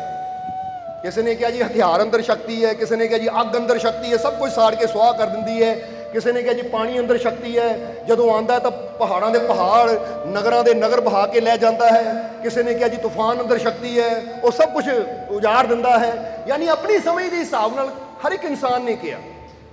ਤਾਂ ਅਕਬਰ ਨੇ ਬੀਰਬਲ ਨੂੰ ਦੇਖਿਆ ਕਿ ਬੀਰਬਲ ਨਹੀਂ ਬੋਲ ਰਿਹਾ, ਪੁੱਛਿਆ ਬੀਰਬਲ ਤੂੰ ਦੱਸ, ਤਾਂ ਬੀਰਬਲ ਨੇ ਕਿਹਾ ਜੀ ਮੈਂ ਤਾਂ ਮੰਨਦਾ ਕਿ ਪ੍ਰੇਮ ਅੰਦਰ ਸਭ ਤੋਂ ਬੜੀ ਸ਼ਕਤੀ ਹੈ। ਚਲੋ ਸਮਝਦੇ ਹੋ? ਤਾਂ ਬਾਦਸ਼ਾਹ ਕਹਿੰਦਾ ਕਮਾਲ ਦੀ ਗੱਲ ਹੈ, ਪ੍ਰੇਮ ਅੰਦਰ ਸ਼ਕਤੀ। ਤਾਂ ਉਸ ਵੇਲੇ ਬੀਰਬਲ ਨੇ ਕਿਹਾ ਜੀ ਪ੍ਰੇਮ ਅੰਦਰ ਸ਼ਕਤੀ ਇਸ ਲਈ ਹੈ ਕਿ ਬਾਕੀ ਜਿਹੜੀ ਅੱਗ ਦੀ ਗੱਲ ਕੀਤੀ, ਪਾਣੀ ਦੀ ਗੱਲ ਕੀਤੀ, ਹਵਾ ਦੀ ਗੱਲ ਕੀਤੀ, ਇਹ ਜਿਹੜੀਆਂ ਚੀਜ਼ਾਂ ਤਬਾਹੀ ਲੈ ਕੇ ਆਉਂਦੀਆਂ ਹੈ, ਇਹ ਬਰਬਾਦੀ ਲੈ ਕੇ ਆਉਂਦੀਆਂ ਹੈ। ਪਰ ਅਗਰ ਇਨਸਾਨ ਪ੍ਰੇਮ ਦੀ ਸ਼ਕਤੀ ਦਾ ਉਪਯੋਗ ਕਰੇ ਤਾਂ ਹਮੇਸ਼ਾ ਇਹ ਇਨਸਾਨ ਨੂੰ ਧਰਤੀ ਤੋਂ ਆਕਾਸ਼ ਤੱਕ, ਯਾਨੀ ਜ਼ਰਰੇ ਤੋਂ ਆਫਤਾਬ ਔਰ ਇਨਸਾਨ ਤੋਂ ਪਰਮਾਤਮਾ ਤੱਕ ਬਣਾ ਦਿੰਦਾ ਹੈ ਪ੍ਰੇਮ। ਕਿਉਂਕਿ ਸਭ ਤੋਂ ਸ਼ਕਤੀਸ਼ਾਲੀ ਹੈ ਪਰਮਾਤਮਾ, ਔਰ ਅਗਰ ਇਨਸਾਨ ਪ੍ਰੇਮ ਦੀ ਸ਼ਕਤੀ ਨੂੰ ਸਮਝ ਲਵੇ ਤਾਂ ਪਰਮਾਤਮਾ ਵੀ ਹੋ ਸਕਦਾ ਹੈ। ਔਰ ਇੱਕ ਨਿਡਰ ਨੂੰ, ਜਰਾ ਗੌਰ ਕਰਨਾ, ਡਰਪੋਕ ਨੂੰ ਨਿਡਰ ਬਣਾ ਸਕਦਾ ਹੈ, ਕਮਜ਼ੋਰ ਨੂੰ ਬਹਾਦਰ ਬਣਾ ਸਕਦਾ ਹੈ। ਜਰਾ ਸਮਝਣਾ ਸਾਰਿਆਂ ਨੇ। ਤਾਂ ਉਸ ਲਈ ਬਾਦਸ਼ਾਹ ਨੇ ਕਿਹਾ ਕੋਈ ਸਬੂਤ ਦੇ। ਤਾਂ ਉਸ ਵੇਲੇ ਬੀਰਬਲ ਨੇ ਕਿਹਾ ਮਾਰੇ ਠੀਕ ਹੈ ਦਾ ਸਬੂਤ ਦੇ ਦੋਗੇ, ਮੈਨੂੰ ਆ 2 ਦਿਨ ਦਾ ਟਾਈਮ ਚਾਹੀਦਾ ਹੈ। 2 ਦਿਨ ਦਾ ਵਕਤ ਬਾਦਸ਼ਾਹ ਨੇ ਦਿੱਤਾ। ਤਾਂ ਫਿਰ ਬੀਰਬਲ ਨੇ ਨਗਰ 'ਚ ਖੋਜ ਕੀਤੀ ਕਿ ਐਸੀ ਔਰਤ ਦੀ ਕਿ ਜਿਹੜੀ ਵਿਧਵਾ ਹੈ ਔਰ ਉਹਦਾ ਇੱਕੋ ਹੀ ਬੇਟਾ 10 ਸਾਲ ਦਾ, ਪਤੀ ਉਹਦਾ ਖਤਮ ਹੋ ਗਿਆ, ਉਹ ਔਰਤ ਆਪਣੇ ਬੱਚੇ ਨੂੰ ਬੜੀ ਮੁਸ਼ਕਿਲ ਨਾਲ ਪਾਲ ਰਹੀ ਹੈ। ਤਾਂ ਉਸ ਵੇਲੇ ਬੀਰਬਲ ਨੇ ਕਿਹਾ ਮਹਾਰਾਜ ਮੈਂ ਇਹਦਾ ਸਬੂਤ ਦੇ ਸਕਦਾ ਕਿ ਪ੍ਰੇਮ 'ਚ ਕਿੰਨੀ ਸ਼ਕਤੀ ਹੁੰਦੀ ਹੈ। ਤਾਂ ਉਹਨਾਂ ਕਿਹਾ ਬੀਰਬਲ ਫਿਰ ਦੱਸ। ਉਹ ਕਹਿੰਦੇ ਜੀ ਨਗਰ ਦੇ ਅੰਦਰ ਇੱਕ ਔਰਤ ਹੈ, ਉਸ ਔਰਤ ਦਾ ਇੱਕੋ ਹੀ ਬੱਚਾ ਹੈ, ਉਹ ਬੱਚੇ ਨੂੰ ਤੁਸੀਂ ਆਪਣੇ ਕੋਲ ਬੁਲਾਓ। ਕਿਉਂਕਿ ਇੱਕ ਉਦਾਹਰਨ ਦੇਣ ਵਾਸਤੇ ਨਾ ਬੀਰਬਲ ਨੇ, ਯਾਨੀ ਮਿਸਾਲ ਦੇਣ ਵਾਸਤੇ ਕੀਤਾ। ਔਰ ਕਹਿੰਦੇ ਬੱਚੇ ਨੂੰ ਬੁਲਾ ਲਿਆ, ਮਾਂ ਵੀ ਮਗਰ ਆ ਗਈ, ਮੇਰੇ ਬੱਚੇ ਨੂੰ ਬਾਦਸ਼ਾਹ ਨੇ ਕਿਉਂ ਬੁਲਾਇਆ। ਹੁਣ ਬੀਰਬਲ ਕਈ ਵਾਰ ਇਦਾਂ ਦੀਆਂ ਮਿਸਾਲਾਂ ਪੇਸ਼ ਕਰਦਾ ਸੀ ਕਿ ਬਾਦਸ਼ਾਹ ਨੂੰ ਮੰਨਣਾ ਪੈਂਦਾ ਸੀ ਕਿ ਵਾਕਈ। ਹੁਣ ਕਹਿੰਦੇ ਬੀਰਬਲ ਨੇ ਬਾਦਸ਼ਾਹ ਨੂੰ ਜਿੱਦਾਂ ਸਮਝਾਇਆ ਸੀ ਬਾਦਸ਼ਾਹ ਨੇ ਉਦਾਂ ਹੀ ਕੀਤਾ। ਉਸ ਔਰਤ ਨੂੰ ਕਿਹਾ ਕਿ ਤੇਰਾ ਬੱਚਾ ਸਾਡੇ ਕੋਲ ਹੈ, 10 ਦਿਨ ਦਾ ਤੇਰੇ ਕੋਲ ਸਮਾਂ ਹੈ ਕਿ 10 ਦਿਨ ਦੇ ਵਿੱਚ ਜੇ ਮੈਂ ਤੈਨੂੰ ਇੱਕ ਹੁਕਮ ਦੇਣਾ, ਅਗਰ ਉਹ ਕੰਮ ਨਾ ਹੋਇਆ ਤਾਂ ਤੇਰੇ ਬੱਚੇ ਦੀ ਗਰਦਨ ਕੱਟ ਦੇਣੀ ਹੈ। ਔਰਤ ਨੇ ਕਿਹਾ ਜੀ ਕੀ ਕਰਨਾ ਹੈ। ਤਾਂ ਉਸ ਲਈ ਉਹਨਾਂ ਕਿਹਾ ਮੈਨੂੰ ਸ਼ੇਰਨੀ ਦਾ ਦੁੱਧ ਚਾਹੀਦਾ ਹੈ, ਇਹਦਾ ਦੁੱਧ ਚਾਹੀਦਾ ਹੈ। ਔਰ ਸ਼ੇਰ ਦਾ ਸਾਹਮਣਾ ਕਰਨਾ ਬਹੁਤ ਹਿੰਮਤ ਔਰ ਬਹਾਦਰੀ ਦੀ ਗੱਲ ਹੁੰਦੀ ਹੈ। कि तू कर सकती है। इसलिए औरत ने, क्योंकि पहला तो डरी शेर, और शेर के सामने जाने की कहती हिम्मत होंगी है, शेर के सामने जाने की कहती हिम्मत होंगी है। पर कहते है, और औरत ने जो बच्चे वाल देखा कि कोई मेरा सहारा, उन्हें प्रेम मैं बहुत कर दी हाँ, तो उस वेले उन्हें हामी भरी, कहती महाराज बच्चे को कुछ ना करो, मैं पूरी जान लगा दूंगी कि किसी तरह शेरनी का दुध लैके आवा। कहते कह के औरत ने जिदा कहते ना कमर कसी और तुर पई जंगल की तरफ। इधर बीरबल बादशाह अकबर कह लगा, बीरबल ये तो सच्ची जंगल में जा रही है। कहना महाराज यही तो दिखाना है कि प्यार तुसी उदा उन्होंने कहते ना आ कम कर, तो एक औरत चूहे तो भी डरती है, एक औरत किसी मुसीबत का सामना करने तो डरती है। पर देखो इसलिए औरत नहीं है, इसलिए उसकी ममता है, वह प्यार एक मां है, और बच्चे ने इन्ना प्यार करती हो जिथे तक मैनू पता शेर का सामना भी जरूर करेगी, जान दे देगी पर कोशिश पूरी करेगी। समझना। हुण कहते हैं कि बादशाह अकबर और बीरबल ने जिसले औरत को जांदिया देखिया तो बीरबल कहता चलो महाराज आप भी चलते हैं। हुण कहते हैं अकबर ने कोई सैनिक नाल ले और बीरबल भी पिछे पिछे चल पे, औरत को ऐदा गुप्त तौर पर मगर चले के पता नहीं लगन दिता। आखिर औरत लभदी लभदी जंगल में जा रही है, हाथ में बर्तन पकड़िया होया, जंगल में जा रही है कि किते शेर मिले तो कर ही देवा, यानी शेर नहीं मिले तो मैं जो हुक्म लाया बादशाह पूरा कर ही देवा मैं। हुण जदों जा रही है अगे शेर की गुफा है, तो उसने बीरबल ने कहा महाराज बस हुण इत्थे ही इहनूं रोकना पैना है, हुण इत्थे ही इहनूं रोकना पैना है। पर तुसी अगर इन्नी तुहाडे अंदर समझ है बादशाह सलामत, तो तुसी इत्थों समझ ही गए होंगे कि जिहड़ी औरत घर तो जंगल तक आ सकती है, शेर की गुफा के सामने जा सकती है, ਉਹਦੇ वास्ते शेर नाल लड़ना, और ये ਤੁਹਾਨੂੰ ही पता कि जान जानी है, ਉਹਦੀ दुध नहीं मिलना, पर उन्हें कोशिश पूरी करनी है। बादशाह कहते तो आंदा है, कहते फिर आवाज़ दो ਉਹਨੂੰ। अकबर ने आवाज़ दी कि बीबी रुक। औरत ने पिछे देखिया अकबर बादशाह नाल दो सैनिक है, नाल बीरबल है। तो औरत ने जो देखिया बादशाह सलामत तुसी, वो कहते आ जा सिर्फ तेरा इम्तिहान सी, ये तेरा इम्तिहान सी, देखना चाहते सी क्योंकि मैं एक सवाल किया सी कि सब तो शक्तिशाली किहड़ी चीज़ है। तो बीरबल ने कहा सी प्रेम। मैं कहा सी साबित करके दिखा, और वाकई उन्हें साबित कर दिता कि प्रेम एक डरपोक नूं भी बहादुर बना दिंदा है, तां ही तू इत्थे शेर दे मोरे खड़ी है। तो उसने औरत ने हाथ जोड़ के कहा कि महाराज एक तो दसो कि सवाल तुसी कीता, जवाब बीरबल ने देना सी, इह च मेरा तो मेरे बच्चे का की कसूर है, तकलीफ मैनू हुई, मैनू की मिलिया। तो उस वेले बीरबल ने मुस्कुरा के बादशाह वाल देखा, बादशाह सलामत दसो इनू की मिले। हुण बादशाह देखे फसा तो मैनू बीरबल ने दिता, मैं इनू की मिले। तो उसने बीरबल ने कहा तेनू मिली बादशाह सिर्फ 1 लाख सोने की मोहर, तू अपनी जिंदगी आराम ना कटेगी, जा गौर करना। औरत खुश हो गई, इन्ने कम का 1 लाख सोने की मोहर, बादशाह की कमी सी। बादशाह कहता दे दियो दे दियो। तो उस वेले बादशाह ने जाते जाते पूछा बीरबल एक गल दस, ये तू मेरे सवाल का जवाब दिता या किसी गरीब का भला किया? बादशाह सलामत दरअसल ये औरत को कई दिनों तो मैं देखता सी कि घर च गरीबी है, पति भी मर गया, यदि मदद किद्दां की जाए। फिर तुसी कुदरती सवाल ही ऐसा पूछ लिया तो मेरे दिमाग च आ गया कि एक तीर नाल 2 निशाने किए जा सकते, तुहाडे सवाल का जवाब भी मिल सकता तो गरीब का भला भी हो सकता। हुण उन्होंने 1 लाख सोने की मोहर भी मिली, तो नाल नाल बच्चा जो महल च सी वो बच्चा भी वापस मिल गया। हुण बीरबल इन्ना चतुर सी, पर इत्थे एक गल कहनी चाहांगे कि कई ऐसे हुंदे जिहड़े अपनी चतुराई नाल दूजिआं दा बुरा ही करते जांदे है। वो यही सोचते रहंदे कि किद्दां किसी नूं लुट्टां, किद्दां किसी नूं ठगां, किद्दां किसी दा नुकसान करां। पर बीरबल दी जिहड़ी चतुराई सी ना, हमेशा दूजिआं नूं बचाउण विच सी, दूजिआं दा भला करन विच सी। इसलिए उन्हां लोकां दा भला कीता। अज तां ही तां सत्संग विच उहदा जिक्र भी हो रहा है, उन्हों याद भी किया जा रहा है, क्योंकि याद दुनिया किन्हां नूं करदी है? जिहड़े अपनी जिंदगी ऐसी जी के जाते हैं जिहदे च दूजिआं दा कह दिओ भला होवे, जिस च दूजिआं दा कोई फायदा होवे। अगर तुहाडी समझ नाल किसी दे जीवन च खुशी आ सकती है तो फिर तुहाडी समझ सफल है। पर अगर तुसी अपनी अकल नाल किसी नूं दुख दिंदे हो, किसी नूं तकलीफ दिंदे हो, तो फिर समझ लो इहदे नाल तां तुसी बेअकले रह जांदे ते चंगे सी। कहते बुरे समझदार नालों चंगा तो वह समझदार हुंदा ही ना। समझदार तो सही मायने च उही समझदार है जिहड़ा वह कर्म करता है जिहदे नाल ਸਮਾਜ ਦਾ ਵੀ ਭਲਾ ਹੁੰਦਾ ਤਾਂ ਉਹਦੇ ਆਪਣੇ ਜੀਵਨ 'ਚ ਵੀ ਖੁਸ਼ੀਆਂ ਆਉਂਦੀਆਂ ਤਾਂ ਦੂਜੇ ਦੇ ਜੀਵਨ 'ਚ ਵੀ ਖੁਸ਼ੀਆਂ ਆਉਂਦੀਆਂ। ਸੋ ਇੱਥੋਂ ਕੀ ਪਤਾ ਲੱਗਦਾ, ਤੁਸੀਂ ਆਪ ਸੋਚ ਕੇ ਦੇਖੋ ਕਿ ਅਗਰ ਤੁਹਾਡੇ ਦਿਲ 'ਚ ਕਿਸੇ ਵਾਸਤੇ ਸੱਚਾ ਪ੍ਰੇਮ ਹੈ ਨਾ ਤਾਂ ਉਹਦੀ ਖਾਤਰ, ਹੁਣ ਬੁੱਲੇ ਸ਼ਾਹ ਨੇ 12 ਸਾਲ ਕੰਜਰੀਆਂ ਦੇ ਘਰ ਨੌਕਰੀ ਕੀਤੀ, ਪੈਰੀ ਘੁੰਗਰੂ ਪਾਏ, ਇਸ਼ਕ ਨਹੀਂ ਕਰਵਾਇਆ ਹੈ, ਨਹੀਂ ਤਾਂ ਉੱਦਾਂ ਕਰਨਾ ਸੀ ਬੁੱਲੇ ਸ਼ਾਹ ਵਰਗੇ ਸੈਯਦ ਨੂੰ। ਕੋਈ ਕਹਿ ਦਿੰਦਾ ਕਿ ਬੁੱਲਿਆ ਕਿਤੇ ਝਾੜੂ ਫੇਰਨਾ, ਬੁੱਲੇ ਕਹਿੰਦਾ ਮੈਂ ਕਿਉਂ ਫੇਰਾਂ, ਉਹ ਮੈਂ ਸੈਯਦ ਹਾਂ, ਸਭ ਤੋਂ ਉੱਚੇ ਘਰਾਣੇ ਦਾ ਆ। ਪਰ ਜਦੋਂ ਇਸ਼ਕ ਹੋਇਆ ਤਾਂ ਇਸ਼ਕ ਨੇ ਦੇਖੋ ਕੰਜਰੀਆਂ ਦੇ ਘਰ ਨੌਕਰੀ ਕਰਵਾ ਦਿੱਤੀ। ਸੋ ਇਹ ਮੁਹੱਬਤ ਹੈ, ਇਹ ਪਿਆਰ ਹੈ। ਪਿਆਰ ਉੱਥੇ ਤੱਕ ਇਨਸਾਨ ਨੂੰ ਲੈ ਜਾਂਦਾ ਜਿੱਥੇ ਜਾਣ ਵਾਲੇ ਬੰਦਾ ਕਦੀ ਸੋਚ ਵੀ ਨਹੀਂ ਸਕਦਾ। ਇਸ ਲਈ ਜਦੋਂ ਅਸੀਂ ਵੀ ਆਪਣੇ ਦਿਲ ਤੇ ਹੱਥ ਰੱਖ ਕੇ ਪੂਰੇ ਦਿਲੋਂ ਫੀਲ ਕਰਕੇ, ਯਾਨੀ ਪੂਰੀ ਭਾਵਨਾ ਦੇ ਨਾਲ ਇਹ ਕਵਾਂਗੇ ਕਿ ਇਹ ਮੇਰੇ ਮਾਲਿਕ, ਇਹ ਪਰਮਾਤਮਾ ਹੈ, ਪ੍ਰਭੂ ਮੈਂ ਤੈਨੂੰ ਬਹੁਤ ਪਿਆਰ ਕਰਦਾ ਹਾਂ, 2-4 ਮਿੰਟ ਅਗਰ ਬਹਿ ਕੇ ਅਸੀਂ ਇਹ ਫੀਲਿੰਗ ਵਾਰ-ਵਾਰ ਕਰੀਏ ਤਾਂ ਜਦੋਂ ਤੁਸੀਂ ਇਹ ਬੋਲਦੇ ਚਲੇ ਜਾਓਗੇ, ਰਿਪੀਟ ਕਰਨਾ ਸ਼ੁਰੂ ਕਰ ਦੋਗੇ ਨਾ, ਹਰ ਰੋਜ਼ ਦਾ ਨਿਯਮ ਬਣਾ ਲਓਗੇ। ਜਿੱਦਾਂ ਖਾਣ ਦਾ ਨਿਯਮ ਹੈ, ਪਾਣ ਦਾ ਨਿਯਮ ਹੈ, ਇਸ਼ਨਾਨ ਕਰਨ ਦਾ ਨਿਯਮ ਹੈ, ਕੰਮਾਂ ਤੇ ਜਾਣ ਦਾ ਨਿਯਮ ਹੈ, ਵੀ ਨਿਯਮ ਬਣਾਓ ਕਿ ਮੈਂ 5 ਮਿੰਟ ਟਾਈਮ ਕੱਢ ਕੇ ਆਪਣੇ ਮਾਲਿਕ ਨਾਲ ਨਾਤਾ ਜੋੜਨਾ ਹੈ। ਕਿਉਂਕਿ ਇਦਾਂ ਸਮਝ ਲਓ ਕਿ ਜਿੱਦਾਂ ਤੁਸੀਂ ਕਿਸੇ ਪਿਆਰੇ ਨੂੰ ਰੋਜ਼ ਫੋਨ ਕਰਕੇ ਕਹੋ ਮੈਂ ਤੈਨੂੰ ਬਹੁਤ ਪਿਆਰ ਕਰਦਾ, ਤਾਂ ਫਿਰ ਉਹਦੇ ਨਾਲ ਪਿਆਰ ਵਧਣਾ ਕਿ ਨਹੀਂ? ਤਾਂ ਜੇ ਤੁਸੀਂ ਗੱਲ ਹੀ 6 ਮਹੀਨੇ ਬਾਅਦ ਕਰੋ, ਗੱਲ ਹੀ ਸਾਲ ਬਾਅਦ ਕਰੋ, ਤਾਂ ਫਿਰ ਉਹ ਪਿਆਰ ਆਪ ਸੋਚੋ ਜ਼ਰਾ, ਕਿਉਂਕਿ ਇੱਥੇ ਤੁਸੀਂ ਆਪ ਸਮਝਦਾਰ ਹੋ।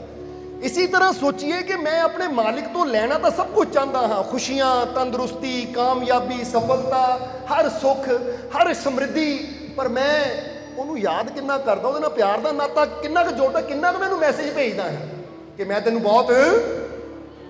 ਇਸ ਲਈ ਦੁਨੀਆ ਨੂੰ ਹਮੇਸ਼ਾ ਕਹਿੰਦੇ ਹੋ, ਕਦੀ ਆਪਣੇ ਮਾਲਿਕ ਨੂੰ ਵੀ ਬਹਿ ਕੇ ਕਹਿ ਲਿਆ ਕਰੋ ਕਿ ਐ ਮੇਰੇ ਮਾਲਿਕ ਆਈ ਲਵ ਯੂ, ਮੈਂ ਤੈਨੂੰ ਬਹੁਤ ਪਿਆਰ ਕਰਦਾ ਹਾਂ, ਮੈਂ ਤੇਰੇ ਤੋਂ ਬਿਨਾਂ ਰਹਿ ਨਹੀਂ ਸਕਦਾ, ਮੈਂ ਰੋਮ ਰੋਮ ਤੋਂ ਤੇਰੇ ਨਾਲ ਪਿਆਰ ਕਰਦਾ ਹਾਂ। ਕਦੀ ਕਹਿ ਕੇ ਦੇਖੋ, ਤੁਹਾਡੀ ਜ਼ਿੰਦਗੀ ਬਦਲਣੀ ਸ਼ੁਰੂ ਹੋ ਜਾਏਗੀ। ਕਿਉਂਕਿ ਪ੍ਰਾਰਥਨਾ ਦਾ ਪਹਿਲਾ ਨਿਯਮ ਹੈ ਹੀ ਪ੍ਰੇਮ, ਯਾਦ ਰੱਖਣਾ ਹੈ। ਪਹਿਲਾ ਨਿਯਮ ਹੈ ਪਿਆਰ। ਜਿੰਨਾ ਤੁਹਾਡਾ ਪਿਆਰ ਗੂੜਾ ਹੁੰਦਾ ਚਲਾ ਜਾਏਗਾ, ਉਹਨਾਂ ਤੁਸੀਂ ਆਪਣੇ ਅੰਦਰ ਇੱਕ એનર્ਜੀ, ਇੱਕ ਊਰਜਾ, ਇੱਕ ਖੁਸ਼ੀ, ਇੱਕ ਸ਼ਾਂਤੀ ਮਹਿਸੂਸ ਕਰਨੀ ਸ਼ੁਰੂ ਕਰ ਦੋਗੇ। ਫਿਰ ਦੂਸਰਾ ਨਿਯਮ ਆ ਜਾਈਏ ਕਿ ਪ੍ਰਾਰਥਨਾ ਸੰਪੂਰਨ ਹੋਵੇ, ਉਹਦੇ ਵਾਸਤੇ ਦੂਜਾ ਨਿਯਮ ਕੀ ਹੈ? ਦੂਸਰਾ ਨਿਯਮ ਪਹਿਲਾ ਹੈ ਪ੍ਰੇਮ, ਦੂਜਾ ਕਿਹੜਾ ਹੈ देखिए? दूजा है कि आवाज नहीं आई, दूजा है एकाग्रता। समझते हो कि नहीं? एकाग्रता का मतलब पता? एकाग्रता का मतलब है एक चीज जो मैं चाहता हाँ, जिदा बंदा कहते ना एक टारगेट, एक गोल। जिदा हम समझ ले कि फुटबॉल का मैच चल रहा है, 2 टीमां खेल रही है, हुण इधरली टीम का टारगेट की है, उधरली टीम का गोल करना। ਉਹ ਨੈਟ ਇੱਕ ਬਣਿਆ ਹੁੰਦਾ ਟਾਰਗੇਟ, ਕਿਉਂਕਿ ਇਹਦੇ ਅੰਦਰ ਬੋਲ ਪਜਾਣੀ, ਤਾਂ ਇਧਰਲੀ ਟੀਮ ਦਾ ਹੁੰਦਾ ਕਿ ਉਸ ਟੀਮ ਦੇ ਨੈਟ ਵਿੱਚ ਗੋਲ ਕਰਨਾ। ਹੁਣ ਅਗਰ ਟਾਰਗੇਟ ਹੀ ਨਾ ਹੋਵੇ ਤਾਂ ਫਿਰ ਉਹ ਗੇਮ ਹੋਏਗੀ। ਬੰਦਾ ਕਹੇ ਜਿੱਧਰ ਮਰਜ਼ੀ ਬੋਲ ਮਾਰ ਦਿਓ, ਕੋਈ ਹੈ ਹੀ ਨਹੀਂ ਗੋਲ, ਫਿਰ ਤਾਂ ਕੋਈ ਟੀਮ ਜਿੱਤੇਗੀ ਨਹੀਂ, ਚਾਹੇ 2 ਮਹੀਨੇ ਖੇਲੀ ਜਾਵੇ। ਕਿਉਂਕਿ ਜਦੋਂ ਉਹ ਟਾਰਗੇਟ ਦੇ ਅੰਦਰ ਬੋਲ ਜਾਏਗੀ ਤਾਂ ਫਿਰ ਹੁਣ 1 ਗੋਲ ਹੋ ਗਿਆ, ਹੁਣ ਇੱਧਰ 2 ਹੈ, ਉੱਧਰ 1 ਹੈ, ਤੇ ਇਹਦਾ ਮਤਲਬ ਇਹ 45 ਮਿੰਟ ਦਾ ਜਾਂ 1.5 ਘੰਟੇ ਦਾ ਮੈਚ ਹੈ, ਯਾਨੀ ਟਾਈਮ ਹੁੰਦਾ ਹੈ। ਤਾਂ ਜਿਹਦੇ ਗੋਲ ਜ਼ਿਆਦਾ ਉਹ ਟੀਮ ਜਿੱਤ ਗਈ। ਤਾਂ ਜੇ ਗੋਲ ਹੀ ਨਾ ਹੋਵੇ, ਬੰਦਾ ਉੱਤੇ ਖੇਡੀ ਜਾਵੇ, ਦੇਖਣ ਦਾ ਮਜ਼ਾ ਆਏਗਾ? ਫਿਰ ਜਰਾ ਜਵਾਬ ਦਿਓ। ਹੁਣ ਕ੍ਰਿਕਟ ਵਿੱਚ ਬਾਉਂਡਰੀ ਨਾ ਹੋਵੇ, ਵਿਕਟਾਂ ਵੀ ਨਾ ਹੋਣ, ਬਸ ਬੈਟਸਮੈਨ ਬੈਟ ਲਾਈ ਖੜਾ ਹੋਵੇ, ਉੱਧਰ ਬੋਲ ਮਾਰੀ ਜਾਓ, ਨਾ ਕੋਈ ਚੌਕਾ ਹੈ, ਨਾ ਕੋਈ ਛੱਕਾ ਹੈ, ਨਾ ਕੋਈ ਆਊਟ ਹੈ, ਤਾਂ ਬੰਦੇ ਨੇ ਕਹਿਣਾ ਕੀ ਕਾਹਦੀ ਗੇਮ ਹੈ, ਮਜ਼ਾ ਆਉਂਦਾ ਕੋਈ ਦੇਖਣ ਦਾ। ਸੋ ਬੋਲਰ ਦਾ ਟਾਰਗੇਟ ਕੀ ਹੁੰਦਾ? ਮੈਂ ਵਿਕਟ ਲੈਣੀ ਹੈ। ਤਾਂ ਬੈਟਸਮੈਨ ਦਾ ਟਾਰਗੇਟ ਕੀ ਹੁੰਦਾ ਹੈ? ਮੈਂ ਛੱਕਾ ਮਾਰਨਾ, ਚੌਕਾ ਮਾਰਨਾ ਜਾਂ ਰਨ ਬਣਾਉਣੇ ਆ। बैटिंग का भी टारगेट है तो बॉलिंग का भी टारगेट है। हुण दोनों के टारगेट गोल सैट है, तां ही मज़ा आता है, क्योंकि वो अपनी कोशिश करते विकेट लैन की बॉलर, तो बैट्समैन अपनी कोशिश करते छक्के मारन की, रन बनाने की, फिर मज़ा आता कि नहीं? हुण इसी तरह एकाग्रता का मतलब यही होंदा कि एक टारगेट बनाना। हुण अज इंसान की करता है? हुण दसीए कि प्रार्थना का दूजा नियम एकाग्रता क्यों है? उसका कारण है कि एक चीज़ मंगो, पूरी शिद्दत नाल मंगो। ਇਹ ਨਹੀਂ ਸਵੇਰੇ ਪ੍ਰਾਰਥਨਾ ਕੀਤੀ ਹੈ ਪ੍ਰਮਾਤਮਾ, ਉਦਾਹਰਨ ਦੇਣ ਲੱਗੇ ਆ ਕਿ ਮੈਨੂੰ ਨਾ ਅਨਫੀਲਡ ਮੋਟਰਸਾਈਕਲ ਮਿਲ ਜਾਵੇ, ਸ਼ਾਮ ਨੂੰ ਨਹੀਂ ਰੱਬਾ ਅਨਫੀਲਡ ਨਹੀਂ, ਮੈਨੂੰ ਕਾਰ ਚਾਹੀਦੀ ਹੈ। ਉਹ ਰੱਬ ਨੇ ਕਹਿਣਾ ਟਾਰਗੇਟ ਤਾਂ ਸੈੱਟ ਕਰ, ਕਦੀ ਤੂੰ ਬਦਲਦਾ ਹੀ ਰਹਿੰਦਾ ਹੈ। ਮੈਨੂੰ ਹੁਣ ਆਹ ਮਿਲੇ, ਸ਼ਾਮ ਨੂੰ ਮੈਨੂੰ ਉਹ ਮਿਲ ਜਾਵੇ, ਨਹੀਂ ਉਹ ਕੈਂਸਲ, ਉਹ ਮਿਲ ਜਾਵੇ, ਫਿਰ ਬਾਅਦ ਚੋਂ ਨਹੀਂ 2 ਦਿਨਾਂ ਬਾਅਦ ਨਹੀਂ ਪ੍ਰਮਾਤਮਾ ਮੈਨੂੰ ਉਹ ਮਿਲ ਜਾਵੇ। ਉਹ ਰੱਬ ਨੇ ਕਹਿਣਾ ਤੂੰ ਕਨਫਿਊਜ਼ ਆ, ਪਹਿਲਾਂ ਆਪ ਸੈੱਟ ਹੋ ਜਾ। ਹੁਣ ਤੁਸੀਂ ਇੱਕ ਟੈਕਸੀ ਵਿੱਚ ਬੈਠੋ, ਟੈਕਸੀ ਵਿੱਚ ਬੈਠੋ ਤਾਂ ਟੈਕਸੀ ਵਾਲੇ ਪੁੱਛਿਆ ਹਾਂਜੀ ਭਾਈ ਜਾਣਾ ਕਿੱਥੇ, ਇੱਦਾਂ ਕਰੀ ਜੀ ਜਲੰਧਰ ਲੈ ਚੱਲ। ਹੁਣ ਜਲੰਧਰ ਨੂੰ ਟੈਕਸੀ ਜਾ ਰਹੀ, ਰਸਤੇ 'ਚ ਨਹੀਂ ਮੈਨੂੰ ਫਗਵਾੜੇ ਲੈ ਚੱਲ, ਫਗਵਾੜੇ ਨੂੰ ਮੋੜ ਲਈ, ਉਹ ਨਹੀਂ ਮੈਨੂੰ ਊਨੇ ਲੈ ਚੱਲ, ਊਨੇ ਮੋੜ ਲਈ, ਉਹ ਨਹੀਂ ਮੈਨੂੰ ਪਠਾਨਕੋਟ ਲੈ ਚੱਲ। ਉਹਨਾਂ ਨੇ ਉੱਤਰ ਥੱਲੇ ਦਿਮਾਗ ਖਰਾਬ ਕੀਤਾ ਮੇਰਾ, ਤੈਨੂੰ ਪਤਾ ਹੀ ਨਹੀਂ ਜਾਣਾ ਕਿੱਥੇ, ਮੇਰਾ ਟਾਈਮ ਕਿਉਂ ਖਰਾਬ ਕਰ ਰਿਹਾ ਤੂੰ। ਇੱਦਾਂ ਹੋਏਗੀ ਕਿ ਨਹੀਂ? ਕਿਉਂਕਿ ਟੈਕਸੀ ਜਾਂ ਡਰਾਈਵਰ ਵੀ ਸਾਨੂੰ ਉਦੋਂ ਹੀ ਮੰਜ਼ਿਲ ਤੇ ਪਹੁੰਚਾਏਗਾ ਜਦੋਂ ਸਾਨੂੰ ਗੋਲ ਸੈੱਟ ਹੋਵੇ ਕਿ ਮੈਂ ਜਾਣਾ ਕਿੱਥੇ ਹੈ, ਮੇਰੀ ਇੱਕ ਮੰਜ਼ਿਲ ਹੈ। ਸਮਝਦੇ ਹੋ ਕਿ ਨਹੀਂ? ਇਹਨੂੰ ਕਹਿੰਦੇ ਇਕਾਗਰਤਾ। ਇਕਾਗਰਤਾ ਦਾ ਮਤਲਬ ਕਿਸੇ ਇੱਕ ਚੀਜ਼ ਨੂੰ ਚੁਣ ਕੇ ਪੂਰੀ ਤਰ੍ਹਾਂ ਬਸ ਦਿਲੋਂ ਜਾਨ ਲਗਾ ਦੇਣੀ ਕਿ ਮੇਰੀ ਇਹ ਮੰਜ਼ਿਲ ਹੈ, ਔਰ ਜਦ ਤੱਕ ਇਹ ਮਿਲ ਨਹੀਂ ਜਾਂਦੀ ਮੈਂ ਹਟਣਾ ਨਹੀਂ ਹੈ। ਇਸ ਲਈ ਆਪਣਾ ਵੀ ਟਾਰਗੇਟ ਪਹਿਲਾਂ ਸੈੱਟ ਕਰੀਏ। ਜੇ ਸਾਡੀ ਸਿਹਤ ਖਰਾਬ ਹੈ, ਚਲੋ ਸਿਹਤ ਦਾ ਟਾਰਗੇਟ ਲਾ ਲਈਏ ਕਿ ਪਹਿਲਾਂ ਮੈਂ ਆਪਣੇ ਆਪ ਨੂੰ ਠੀਕ ਕਰਨਾ, ਪਹਿਲਾਂ ਫਿੱਟ ਹੋਣਾ ਹੈ, ਕਿਉਂਕਿ ਵੈਸੇ ਵੀ ਕਹਿੰਦੇ ਜਾਨ ਹੈ ਤਾਂ ਜਹਾਨ ਹੈ। ਪਰ ਬੰਦਾ ਸਿਹਤ ਨੂੰ ਕਰਦੇ ਅਗਰ ਚੱਲ ਰੱਬਾ ਸਿਹਤ ਦੀ ਬਾਅਦ ਚੋਂ ਕਰਾਂਗੇ, ਪਹਿਲਾਂ ਮੁੰਡੇ ਦਾ ਕੰਮ ਬਣ ਜਾਵੇ, ਚੱਲ ਮੁੰਡੇ ਦਾ ਕੰਮ ਵੀ ਬਾਅਦ ਚ ਹੋਏਗਾ, ਪਹਿਲਾਂ ਆਹ ਕਰਦੇ, ਉਹ ਰੱਬ ਹੀ ਕਹੇਗਾ ਰਹਿਮਤ ਭੇਜਣੀ ਕਿੱਧਰ ਨੂੰ ਹੈ। ਸਮਝਦੇ ਹੋ ਕਿ ਨਹੀਂ? ਇੱਕ ਟਾਰਗੇਟ, ਇਕਾਗਰਤਾ। ਇਕਾਗਰਤਾ ਦੇ ਨਾਲ ਜਦੋਂ ਅਸੀਂ ਨਾ ਪੂਰਾ ਪ੍ਰੇਮ ਸਾਡੇ ਅੰਦਰ ਹੈ, ਔਰ ਇੱਕ ਚੀਜ਼ ਮੰਗ ਕੇ ਉੱਤੇ ਪੂਰਾ ਆਪਣਾ ਫੋਕਸ ਕਰ ਦਿੰਦੇ ਆ, ਧਿਆਨ ਦੇ ਦਿੰਦੇ ਆ, ਪੂਰਾ ਟਾਰਗੇਟ ਬਣਾ ਲੈਂਦੇ ਆ, ਤਾਂ ਫਿਰ ਮਾਲਕ ਦੀ ਕਿਰਪਾ ਵੀ। ਹੁਣ ਸਮਝ ਲਓ ਜਿੱਦਾਂ ਅਸੀਂ ਕਈ ਵਾਰ ਦੱਸੀਦਾ ਕਿ ਸੂਰਜ ਦਾ ਪ੍ਰਕਾਸ਼ ਚਾਰੋਂ ਤਰਫ ਫੈਲਿਆ ਹੋਇਆ ਹੈ, ਪਰ ਜਦੋਂ ਅਸੀਂ ਮੈਗਨਾਫਾਈ ਗਲਾਸ ਦੇ ਵਿੱਚ ਦੀ ਨਾ ਉਹ ਸ਼ੀਸ਼ੇ ਦੇ ਵਿੱਚ ਦੀ ਕਿਰਨਾਂ ਨਿਗਾਉਂਦੇ ਤਾਂ ਦੇਖੋ ਤੁਸੀਂ, ਉਹ ਸੂਰਜ ਦੀਆਂ ਬਿਖਰੀਆਂ ਹੋਈਆਂ ਕਿਰਨਾਂ ਜਦੋਂ ਸ਼ੀਸ਼ੇ ਦੇ ਵਿੱਚ ਦੀ ਲੰਘ ਕੇ ਇੱਕ ਧਾਰ ਜਿਹੀ ਬਣਦੀ ਨਾ ਤਿੱਖੀ ਜਿਹੀ, ਉਹ ਜਿੱਥੇ ਪੈਂਦੀ ਉੱਥੇ ਅੱਗ ਲਾ ਦਿੰਦੀ ਹੈ। ਕਿਉਂਕਿ ਇਹਦਾ ਮਤਲਬ ਟਾਰਗੇਟ ਇੱਕ ਸੈੱਟ ਹੋ ਗਿਆ ਗੋਲ ਕਿ ਇਹ ਚਾਰੋਂ ਤਰਫ ਬਿਖਰੀਆਂ ਕਿਰਨਾਂ ਨੂੰ ਮੈਂ ਸ਼ੀਸ਼ੇ ਦੇ ਜ਼ਰੀਏ ਇੱਕ ਜਗ੍ਹਾ ਇਹਦਾ ਫੋਕਸ ਕਰਨਾ, ਇੱਕ ਜਗ੍ਹਾ ਧਿਆਨ ਦੇਣਾ ਹੈ, ਔਰ ਜਿੱਥੇ ਵੀ ਧਿਆਨ ਜਾਂਦਾ ਹੈ ਉਹ ਸੂਰਜ ਦੀਆਂ ਕਿਰਨਾਂ ਇਕੱਠੀਆਂ ਹੋ ਕੇ ਵੱਜਦੀਆਂ, ਉੱਥੇ ਅੱਗ, ਚਾਹੇ ਕਾਗਜ਼ ਹੋਵੇ, ਸੁੱਕੇ ਕੱਖ ਹੋਣ, ਔਰ ਚਾਹੇ ਤੀਲੀ ਹੋਵੇ। ਕਿਉਂਕਿ ਅਸੀਂ ਤਾਂ ਬਚਪਨ 'ਚ ਬੜਾ ਪ੍ਰੈਕਟੀਕਲੀ ਕਰਕੇ ਦੇਖਿਆ ਹੈ, ਤੁਸੀਂ ਵੀ ਕੀਤਾ ਹੋਏਗਾ। ਤਾਂ ਜੇ ਹੁਣ ਉਹ ਕਿਰਨਾਂ ਫੈਲਦੀਆਂ ਹੀ ਜਾਣ ਤਾਂ ਫਿਰ ਕਦੀ ਇਦਾਂ ਨਹੀਂ ਹੋ ਸਕਦਾ। ਇਦਾਂ ਹੀ ਕੁਦਰਤ ਕਹਿੰਦੀ ਮੈਂ ਰਹਿਮਤ ਕਰਨ ਨੂੰ ਤਿਆਰ ਹਾਂ, ਪਰ ਤੂੰ ਆਪਣਾ ਇੱਕ ਟਾਰਗੇਟ ਤਾਂ ਬਣਾ, ਚਾਹੁੰਦਾ ਕੀ ਹੈ ਜ਼ਿੰਦਗੀ 'ਚ। ਇੱਕ ਪੂਰੀ ਤਰ੍ਹਾਂ ਇਕਾਗਰ ਹੋ ਕੇ ਸਫਲਤਾ ਚਾਹੀਦੀ ਹੈ ਤਾਂ ਬਸ ਸੋਚ ਲੈ ਕਿ ਮੈਨੂੰ ਸਫਲਤਾ ਜ਼ਰੂਰ, ਬੋਲੋ ਸਮਝਦੇ ਹੋ? ਇਸ ਲਈ ਇਕਾਗਰਤਾ ਇੱਕ ਚੀਜ਼। ਔਰ ਇਕਾਗਰਤਾ ਦਾ ਮਤਲਬ ਇਹ ਵੀ ਹੁੰਦਾ ਹੈ ਕਿ ਜਦੋਂ ਮੈਂ ਮੰਗ ਲਿਆ ਆਪਣੇ ਮਾਲਿਕ ਤੋਂ ਤਾਂ ਹੁਣ ਮੇਰਾ ਮਾਈਂਡ ਡਿਵਾਈਡ ਨਾ ਹੋਵੇ। ਡਿਵਾਈਡ ਦਾ ਮਤਲਬ ਹੁਣ ਸ਼ੰਕਾ ਨਾ ਆਵੇ, ਹੁਣ ਇਹ ਨਾ ਹੋਵੇ ਕਿ ਆਹ ਚੀਜ਼ ਮੰਗੀ ਹੈ, ਪਤਾ ਨਹੀਂ ਰੱਬ ਨੇ ਦੇਣੀ ਹੈ ਜਾਂ ਨਹੀਂ, ਪਤਾ ਨਹੀਂ ਮੇਰਾ ਕੰਮ ਹੋਣਾ ਹੈ ਜਾਂ ਨਹੀਂ। ਇਕਾਗਰਤਾ ਦਾ ਮਤਲਬ ਇਹ ਵੀ ਹੁੰਦਾ ਕਿ ਇੱਕ ਵਾਰ ਸੋਚ ਲਿਆ ਕਿ ਮੇਰੇ ਮਾਲਿਕ ਨੇ ਕਿਰਪਾ ਕਰਨੀ ਤਾਂ ਹੁਣ ਉਹਨੂੰ ਯਕੀਨ ਹੈ ਕਿਰਪਾ ਰਹਿਮਤ ਹੋਏਗੀ। ਇੱਕ ਚੀਜ਼ ਤੇ ਪੂਰੀ ਤਰ੍ਹਾਂ ਆਪਣੇ ਮਾਈਂਡ ਨੂੰ ਸੈੱਟ ਕਰ ਲੈਣਾ, ਇਹ ਗੱਲ ਯਾਦ ਰੱਖਣਾ ਹਮੇਸ਼ਾ, ਕਿਉਂਕਿ ਪ੍ਰਾਰਥਨਾ ਦੇ ਨਿਯਮ। ਹੁਣ ਪਹਿਲਾ ਨਿਯਮ ਹੈ ਪ੍ਰੇਮ, ਦੂਜਾ ਨਿਯਮ ਹੈ ਇਕਾਗਰਤਾ। ਹੁਣ ਤੀਜਾ ਨਿਯਮ ਕਿਹੜਾ ਹੈ ਫਿਰ? ਹੁਣ ਦੱਸੋ। ਤੀਸਰਾ ਨਿਯਮ ਹੈ, ਤੀਸਰਾ ਨਿਯਮ ਹੈ ਮਨ ਦੀ ਸ਼ੁੱਧਤਾ। ਸਮਝਦੇ ਹੋ ਕਿ ਨਹੀਂ? ਕਿਉਂਕਿ ਮਨ ਦੀ ਸ਼ੁੱਧਤਾ ਮਤਲਬ ਮਨ ਦੀ ਪਵਿੱਤਰਤਾ। ਪਰਮਾਤਮਾ ਇਹ ਵੀ ਦੇਖਦਾ ਹੈ ਕਿ ਤੇਰੇ ਅੰਦਰ ਮੇਰੇ ਵਾਸਤੇ ਪਿਆਰ ਹੈ, ਤੂੰ ਇੱਕ ਚੀਜ਼ ਤੇ ਇਕਾਗਰ ਹੈ, ਪਰ ਨਾਲ ਨਾਲ ਤੇਰਾ ਮਨ ਸ਼ੁੱਧ ਵੀ ਹੋਣਾ ਚਾਹੀਦਾ, ਪਵਿੱਤਰ ਵੀ ਹੋਣਾ ਚਾਹੀਦਾ। ਪਵਿੱਤਰਤਾ ਦਾ ਮਤਲਬ ਤੇਰੇ ਮਨ 'ਚ ਕਿਸੇ ਵਾਸਤੇ ਕੋਈ ਬੁਰਾ ਭਾਵ ਨਹੀਂ ਹੋਣਾ ਚਾਹੀਦਾ। ਕਿਉਂਕਿ ਇਹ ਨਾ ਹੋਵੇ ਕਿ ਸ਼ੀਸ਼ਾ ਲੈ ਕੇ ਤੂੰ ਨਾ ਉਹ ਕਿਰਨਾਂ ਤਾਂ ਪਾ ਰਿਹਾ ਹੈ, ਪਰ ਉਹ ਕਿਰਨਾਂ ਨਾਲ ਕਿਸੇ ਦਾ ਘਰ ਹੀ ਲੂ ਦੇਵੇਂ, ਕਿਸੇ ਦਾ ਘਰ ਨੂੰ ਹੀ ਅੱਗ ਲਾ ਦੇਵੇਂ। ਕਿਉਂਕਿ ਇਦਾਂ ਦੇ ਵੀ ਸ਼ਰਾਰਤੀ ਹੁੰਦੇ ਆ ਕਿ ਜਿਹੜੇ ਕਹਿੰਦੇ ਆ ਕਿ ਸਾਡੇ ਕੋਲ ਪ੍ਰਾਰਥਨਾ ਕਰਨ ਦੀ ਸ਼ਕਤੀ ਹੋਵੇ ਨਾ ਤਾਂ ਫਿਰ ਦੱਸੀਏ ਇਹਨੂੰ। ਬੋਲੋ ਸਮਝਦੇ ਹੋ ਕਿ ਨਹੀਂ? ਫਿਰ ਰੱਬ ਕਹਿੰਦਾ ਹੈ ਕਿ ਜੇ ਤੇਰਾ ਮਨ ਹੀ ਸ਼ੁੱਧ ਨਹੀਂ ਹੈ, ਤੇਰੇ ਮਨ 'ਚ ਦੂਜੇ ਦੇ ਪ੍ਰਤੀ ਬੈਰ ਭਾਵਨਾ ਹੈ, ਦੂਜੇ ਦੀ ਨਫ਼ਰਤ ਨੂੰ ਮਨ 'ਚ ਲੈ ਕੇ ਬੈਠਾ ਹੈ, ਤਾਂ ਯਾਦ ਰੱਖ ਜਿਹਦੇ ਮਨ 'ਚ ਕਿਸੇ ਵਾਸਤੇ ਨਫ਼ਰਤ ਹੈ ਨਾ, ਉਹਦੇ ਤੇ ਪ੍ਰਾਰਥਨਾ ਦੀ ਸ਼ਕਤੀ ਆਪਣਾ ਕੰਮ ਨਹੀਂ ਕਰਦੀ। ਕਿਉਂਕਿ ਉਹਨੂੰ ਡਰ ਰਹਿੰਦਾ ਪਰਮਾਤਮਾ ਨੂੰ ਕਿਤੇ ਇਹਨੂੰ ਪ੍ਰਾਰਥਨਾ ਦੀ ਸ਼ਕਤੀ ਦੇ ਦਿੱਤੀ ਜਾਵੇ, ਕਿਤੇ ਜਿੰਨਾ ਇਹ ਨਫ਼ਰਤ ਕਰਦਾ ਉਹਦੇ ਨਾਲ ਬੁਰਾ ਕਰਦਾ ਫਿਰ। ਬੋਲੋ ਸਮਝਦੇ ਹੋ ਕਿ ਨਹੀਂ? ਜਿਹਦਾ ਬੰਦਾ ਆਪ ਸੋਚ ਕੇ ਦੇਖੇ ਕਿ ਜਦੋਂ ਇਨਸਾਨ ਕਿਸੇ ਨੂੰ ਨਫ਼ਰਤ ਕਰਦਾ ਨਾ, ਬੰਦਾ ਸੋਚਦਾ ਕਾਸ਼ ਮੇਰੇ ਕੋਲ ਸ਼ਕਤੀ ਹੁੰਦੀ ਇੱਦਾਂ ਕਰ ਦਿੰਦਾ ਮੈਂ, ਜਦੋਂ ਕਿਤੇ ਮਾੜੀ ਮੋਟੀ ਗੱਲ ਹੁੰਦੀ। ਪਰ ਇਹ ਤਾਂ ਬੰਦਾ ਕਮਜ਼ੋਰ ਹੈ ਜਾਂ ਬੰਦੇ ਦੀ ਸ਼ਕਤੀ ਨਹੀਂ, ਇਸ ਲਈ ਬੰਦਾ ਮਜਬੂਰ ਜਿਹਾ ਹੋ ਕੇ ਆਪਣੇ ਨੂੰ ਰੋਕ ਲੈਂਦਾ, ਬੁਰਾਈ ਤੋਂ ਬਚ ਜਾਂਦਾ ਹੈ। ਨਹੀਂ ਤਾਂ ਬੰਦੇ ਅੰਦਰ ਸ਼ਕਤੀ ਹੋਵੇ ਤਾਂ ਬੰਦਾ ਕਹੇ ਤਾਂ ਗਲ ਘੁੱਟ ਕੇ ਮਾਰ ਦੇਵਾਂ ਜਾਂ ਇਹਨੂੰ ਬਰਬਾਦ ਕਰ ਦੇਵਾਂ।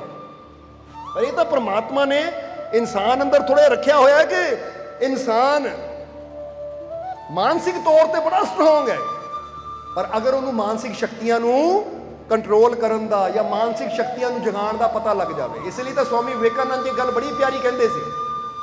ਉਹ ਕਹਿੰਦੇ ਸੀ कि हर इंसान के भीतर दिव्या शक्ति है, उस दिव्या शक्ति पर भरोसा करो। हर इंसान के भीतर दिव्या शक्ति है, उस दिव्या शक्ति पर भरोसा करो। तुम यहां दिव्या होने के लिए पैदा हुए हो, इसलिए अपने अंदर दिव्या शक्ति की खोज करो। ये बड़ी प्यारी लाइन है स्वामी विवेकानंद जी की। अगर इनू समझ लीजिए ना, एक लाइन दे विच ही साडी पूरी जिंदगी का सार है। वो कहते हर इंसान के भीतर दिव्या शक्ति कहते अलौकिक शक्ति, परमात्मा की शक्ति, वो प्रभु की शक्ति, वो असीम शक्ति हर एक इंसान के अंदर है। इसलिए उन्होंने कहा कि उस दिव्या शक्ति पर भरोसा करो। पर की असीं अपने अंदरली शक्ति से विश्वास करते हैं? जरा अपने आप को पूछ के देखो। ਅਸੀਂ ਤਾਂ ਬਾਹਰਲੀਆਂ ਪਰੇਸ਼ਾਨੀਆਂ ਹਾਲਾਤਾਂ ਨੂੰ ਦੇਖ ਕੇ ਇੰਨਾ ਆਪਣੇ ਆਪ ਨੂੰ ਕਮਜ਼ੋਰ ਸਮਝ ਲੈਂਦੇ ਆ, ਇੰਨਾ ਆਪਣੇ ਆਪ ਨੂੰ ਮਾੜਾ ਕਮਜ਼ੋਰ ਸਮਝ ਲੈਂਦੇ ਕਿ ਪਰੇਸ਼ਾਨੀਆਂ ਨੂੰ ਦੇਖ ਕੇ ਡਰ ਜਾਂਦੇ ਔਰ ਭੁੱਲ ਜਾਂਦੇ ਕਿ ਸਭ ਤੋਂ ਬੜੀ ਸ਼ਕਤੀ ਤਾਂ ਮੇਰੇ ਅੰਦਰ ਬੈਠੀ ਹੋਈ ਹੈ। ਦਿਵਿਆ ਸ਼ਕਤੀ ਯਾਨੀ ਪਰਮਾਤਮਾ ਦੀ ਸ਼ਕਤੀ ਹੈ ਮੇਰੇ ਅੰਦਰ, ਉਹ ਪ੍ਰਭੂ ਦੀ ਸ਼ਕਤੀ ਹੈ ਮੇਰੇ ਅੰਦਰ। ਜਰਾ ਸਮਝੋ ਸਾਰੇ ਜੀ, ਕਿਉਂਕਿ ਜਿਹਨੇ ਆਪਣੇ ਅੰਦਰ ਦੀ, ਤਾਂ ਹੀ ਉਹਨਾਂ ਨੇ ਕਿਹਾ कि हर इंसान के भीतर, उन्होंने किसी एक इंसान की गल नहीं की। जिदा हम फर्ज करो एक गल नहीं की कि कृष्ण के अंदर या राम के अंदर या महात्मा बुद्ध के अंदर या महावीर के अंदर, वो कहते हर इंसान के अंदर दिव्या शक्ति मौजूद है। तुसीं जिन्ने भी बैठे हो ना, औरत है, मर्द है, बच्चा है, बूढ़ा, सब के अंदर वो शक्ति है। इसलिए नाल ये भी कहा कि उस दिव्या शक्ति पर भरोसा कह दो करो, करो उस दिव्या शक्ति से भरोसा। हुण करो अपने अंदर छुपी वो ताकत पे भरोसा कि मेरे अंदर वो शक्ति, मेरे अंदर वो ताकत बैठी हुई है, बस जरूरत ओदी खोज करन दी है। ताही उन्होंने कहा कि उस दिव्या शक्ति पर भरोसा करो। हर इंसान यहां दिव्या होने के लिए पैदा हुआ है, अपने भीतर दिव्या शक्ति की खोज करो।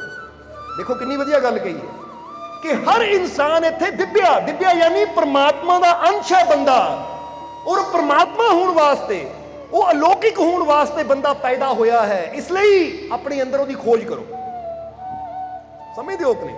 और एक गल हमेशा याद रखो कि जिस चीज की तुसी खोज करोगे वो चीज तुहानू एक दिन मिलेगी भी जरूर। जे एक इंसान ना, फर्ज करो हुण तुसी बाजार च चले जाओ कि मैं आ चीज लभनी है, तो लभेगी कि नहीं तुहानू?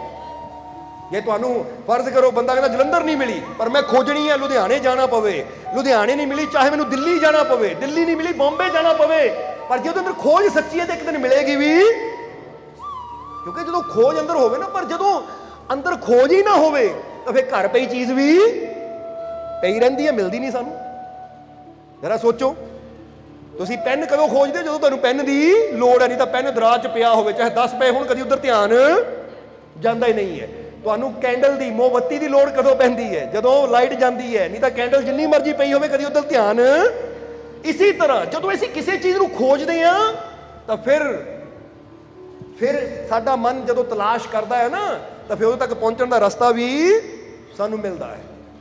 तां ही तां तुसीं एक डायलॉग सुनिया होना, बड़ा मशहूर डायलॉग है कि इंसान जिहड़ी चीज़ नूं पूरे शिद्दत नाल तलाश करता है ना, खोज करता है, फिर पूरी कायनात उहनूं मिलाण विच लग जाती है कि मिलानी है।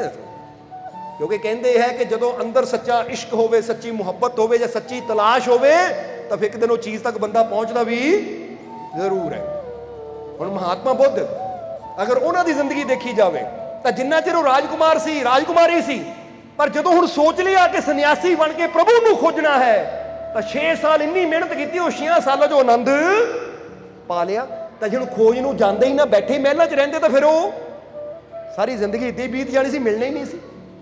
हुण ठीक है, सानूं जंगलों च जाण दी लोड़ नहीं, पर कम से कम ਅਸੀਂ ਇੰਨਾ ਤਾਂ ਸੋਚ ਸਕਦੇ ਨਾ ਕਿ 24 ਘੰਟੇ 'ਚ ਥੋੜਾ ਟਾਈਮ ਕੱਢੀਏ, ਨਾਮ ਦੀ ਦਾਤ ਲਈਏ, ਸ਼ਬਦ ਦੀ ਦਾਤ ਲਈਏ, ਉਹ ਧਿਆਨ ਕਰਨ ਦੀ ਵਿਧੀ ਸਿੱਖੀਏ, ਤਾਂ ਕਿ ਮੈਨੂੰ ਘਰ ਛੱਡਣ ਦੀ ਲੋੜ ਨਹੀਂ, ਕਾਰੋਬਾਰ ਛੱਡਣ ਦੀ ਲੋੜ ਨਹੀਂ, ਪਰਿਵਾਰ ਛੱਡਣ ਦੀ ਲੋੜ ਨਹੀਂ। ਇਹ 24 ਘੰਟਿਆਂ 'ਚੋਂ ਸਵੇਰੇ ਸਵੇਰੇ ਸਭ ਤੋਂ ਪਹਿਲਾਂ ਮੈਂ ਤਲਾਸ਼ ਕਰਾਂ ਆਪਣੇ ਅੰਦਰਲੀ ਸ਼ਕਤੀ ਦੀ, ਉਹ ਦਿਵਿਆ ਸ਼ਕਤੀ ਦੀ। ਕਿਉਂਕਿ ਜਦੋਂ ਦਿਵਿਆ ਸ਼ਕਤੀ ਦੀ ਮੈਨੂੰ ਪ੍ਰਾਪਤੀ ਹੋ ਗਈ ਤਾਂ ਫਿਰ ਹੀ ਮੈਂ ਦਿਵਿਆ ਹੋ ਸਕਦਾ। ਜਿੱਦਾਂ ਇੱਥੇ समझाने वास्ते थोड़ा ईजी करांगे कि हर बीज वृक्ष बनने वास्ते पैदा होया है, पैदा होया कि नहीं? ਹੁਣ ਬੀਜ ਦਾ ਜਨਮ ਹੀ ਇਸ ਲਈ ਹੈ ਕਿ ਬ੍ਰਿਕਸ਼ ਬਣੇ ਉਹ, ਕਿਉਂਕਿ ਹਰ ਬੀਜ ਅੰਦਰ ਬ੍ਰਿਕਸ਼ ਦੇ ਗੁਣ ਹੈ। ਇसी तरह हर इंसान अंदर भगवान दे गुण है, पर भगवान उन्हां अंदर ही प्रगट होंदा जिहड़े अपने अंदर शक्ति की खोज, इसलिए किन्ना खोज करते हैं। और एक गल इत्थे क्लीयर करांगे कि जे कोई खोज करता भी है ना तो पता किद्दां करता है, मजबूरी च, और ध्यान से बैठना पैना, आ नाम जपना पैना है। और एक गल हमेशा याद रखो कि जदों कोई काम असीं मजबूरी ना करते हैं तो उहदा प्रभाव साडे जीवन ते बिल्कुल नहीं पैंदा। हुण तुसीं एक्सरसाइज करनी है पर मजबूरी च करो तो तुसीं पूरी करनी नहीं है, ਇਹਦਾ बचण की कोशिश करनी है। तो ਜਿਹਦੇ अंदर खुशी होवे, क्योंकि एक गल हमेशा याद रखो कि जिस लक्ष्य ਨੂੰ ਤੁਸੀਂ ਪਾਣਾ ਚਾਹੁੰਦੇ ਹੋ ਉਹਦੇ ਨਾਲ ਪਿਆਰ ਕਰਨਾ ਸ਼ੁਰੂ ਕਰੋ, खुशी ਨਾਲ ਕਰਨਾ ਸ਼ੁਰੂ ਕਰੋ। ਹੁਣ ਇੱਕ ਬੱਚੇ ਨੇ ਚਾਹੁੰਦਾ ਮੈਂ ਪਾਸ ਹੋਵਾਂ ਪਰ ਕਹਿੰਦਾ ਯਾਰ ਪੜ੍ਹਾਈ ਤਾਂ ਸਿਰ ਦਰਦ ਹੈ, ਮਜਬੂਰੀ ਹੈ, ਮੈਨੂੰ ਨਹੀਂ ਪੜ੍ਹਾਈ ਚੰਗੀ ਲੱਗਦੀ, ਮੈਨੂੰ ਪੜ੍ਹਾਈ ਚੰਗੀ ਨਹੀਂ, ਪੜ੍ਹਨ ਨੂੰ ਦਿਲ ਨਹੀਂ ਕਰਦਾ, ਤਾਂ ਇਦਾਂ ਦਾ ਬੱਚਾ ਪਾਸ ਵੀ ਨਹੀਂ ਹੋ ਸਕਦਾ। ਤਾਂ ਜੇ ਇੱਕ ਬੱਚਾ ਕਹੇ ਮੈਨੂੰ ਪੜ੍ਹਨ ਨਾਲ ਪਿਆਰ ਹੈ, ਮੈਨੂੰ ਪੜ੍ਹਾਈ ਨਾਲ ਪਿਆਰ ਹੈ, ਮੈਨੂੰ ਮਿਹਨਤ ਨਾਲ ਪਿਆਰ ਹੈ, ਤਾਂ ਤੁਸੀਂ ਦੇਖੋਗੇ ਐਸਾ ਬੱਚਾ ਨੰਬਰ ਵੀ ਵਧੀਆ ਲਏਗਾ। ਇਸ ਲਈ ਤੁਹਾਨੂੰ ਇਹ ਕਹਾਂਗੇ ਕਾਮਯਾਬ ਹੋਣ ਦਾ ਇੱਕ ਨਿਯਮ ਇਹ ਵੀ ਹੈ ਕਿ ਤੁਸੀਂ ਜਿਹੜੀ ਚੀਜ਼ ਨਾਲ ਪਿਆਰ ਕਰਨਾ ਸ਼ੁਰੂ ਕਰ ਦਿੰਦੇ ਹੋ ਨਾ, ਫਿਰ ਉਹ 'ਚ ਮਨ ਲੱਗਣਾ ਵੀ ਸ਼ੁਰੂ ਹੋ ਜਾਂਦਾ ਹੈ। ਇਸ ਲਈ ਕਹਿਣਾ ਸ਼ੁਰੂ ਕਰੋ ਮੈਨੂੰ ਆਹ ਚੀਜ਼ ਨਾਲ ਪਿਆਰ ਹੈ ਔਰ ਮੈਂ ਕਰਨੀ ਹੈ। ਬੋਲੋ ਸਮਝਦੇ ਹੋ ਕਿ ਨਹੀਂ? ਜਿੱਦਾਂ ਨੈਪੋਲੀਅਨ ਦੀ ਗੱਲ ਸਾਨੂੰ ਯਾਦ ਆ ਰਹੀ ਹੈ, ਨੈਪੋਲੀਅਨ ਇੱਕ ਫਰਾਂਸ ਦਾ ਸਮਰਾਟ ਹੋਇਆ ਸੀ, ਬਹੁਤ ਬੜਾ, ਕਹਿੰਦੇ ਬੜਾ ਨਿਡਰ ਸੀ, ਬੜਾ ਬਹਾਦਰ ਸੀ। ਇਸ ਲਈ ਨੈਪੋਲੀਅਨ ਦੇ ਸ਼ਬਦਕੋਸ਼ ਅੰਦਰ ਨੈਪੋਲੀਅਨ ਕਹਿੰਦਾ ਸੀ ਕਿ ਅਸੰਭਵ ਸ਼ਬਦ, ਇੰਪੋਸੀਬਲ ਸ਼ਬਦ ਮੂਰਖਾਂ ਦੇ ਸ਼ਬਦਕੋਸ਼ ਵਿੱਚ ਹੁੰਦਾ ਹੈ। ਕਹਿੰਦੇ ਅਕਲਮੰਦਾਂ ਦੇ ਸ਼ਬਦਕੋਸ਼ ਵਿੱਚ, ਡਿਕਸ਼ਨਰੀ ਵਿੱਚ ਇੰਪੋਸੀਬਲ ਸ਼ਬਦ ਹੁੰਦਾ ਹੀ ਨਹੀਂ ਹੈ। ਜਿੱਦਾਂ ਬੰਦਾ ਕਹਿੰਦੇ ਨਾਮੁਮਕਿਨ, ਇਹ ਨਹੀਂ ਹੋ ਸਕਦਾ। ਤਾਂ ਨੈਪੋਲੀਅਨ ਦੀ ਇੱਕ ਘਟਨਾ ਇੱਥੇ ਥੋੜਾ ਜਿਹਾ ਦੱਸਾਂਗੇ ਵਿਸਤਾਰ ਨਾਲ, ਕਿਉਂਕਿ ਬੜੀ ਸਮਝਣ ਵਾਲੀ ਹੈ। ਮੈਂ ਇਹਦਾ ਜ਼ਿਕਰ ਇੱਕ ਸਤਸੰਗ 'ਚ ਕੀਤਾ ਸੀ, ਪਰ ਇੱਥੇ ਵੀ ਦੱਸਾਂਗੇ ਕਿ ਨੈਪੋਲੀਅਨ ਨੂੰ ਨਾ ਮੁਸ਼ਕਿਲ ਕੰਮ ਕਰਨ ਦਾ ਬੜਾ ਸ਼ੌਕ ਹੁੰਦਾ ਸੀ। ਜਿੱਥੇ ਦੁਨੀਆ ਕਹਿੰਦੀ ਸੀ ਇਹ ਹੋ ਨਹੀਂ ਸਕਦਾ, ਨੈਪੋਲੀਅਨ ਉੱਥੇ ਕਰਦਾ ਸੀ। ਔਰ ਇੱਕ ਗੱਲ ਉਹ ਕਹਿੰਦਾ ਸੀ, ਕਹਿੰਦਾ ਮੈਨੂੰ ਮੁਸ਼ਕਿਲਾਂ ਨਾਲ ਪਿਆਰ ਹੈ। ਕਹਿੰਦੇ ਇੱਕ ਵਾਰ ਨੈਪੋਲੀਅਨ ਨੇ ਇੱਕ ਜੰਗ ਲੜਨੀ ਸੀ, ਆਪਣੀ ਸੈਨਾ ਨੂੰ ਤਿਆਰ ਕਰ ਰਿਹਾ ਸੀ ਨੈਪੋਲੀਅਨ ਜਾਣ ਵਾਸਤੇ।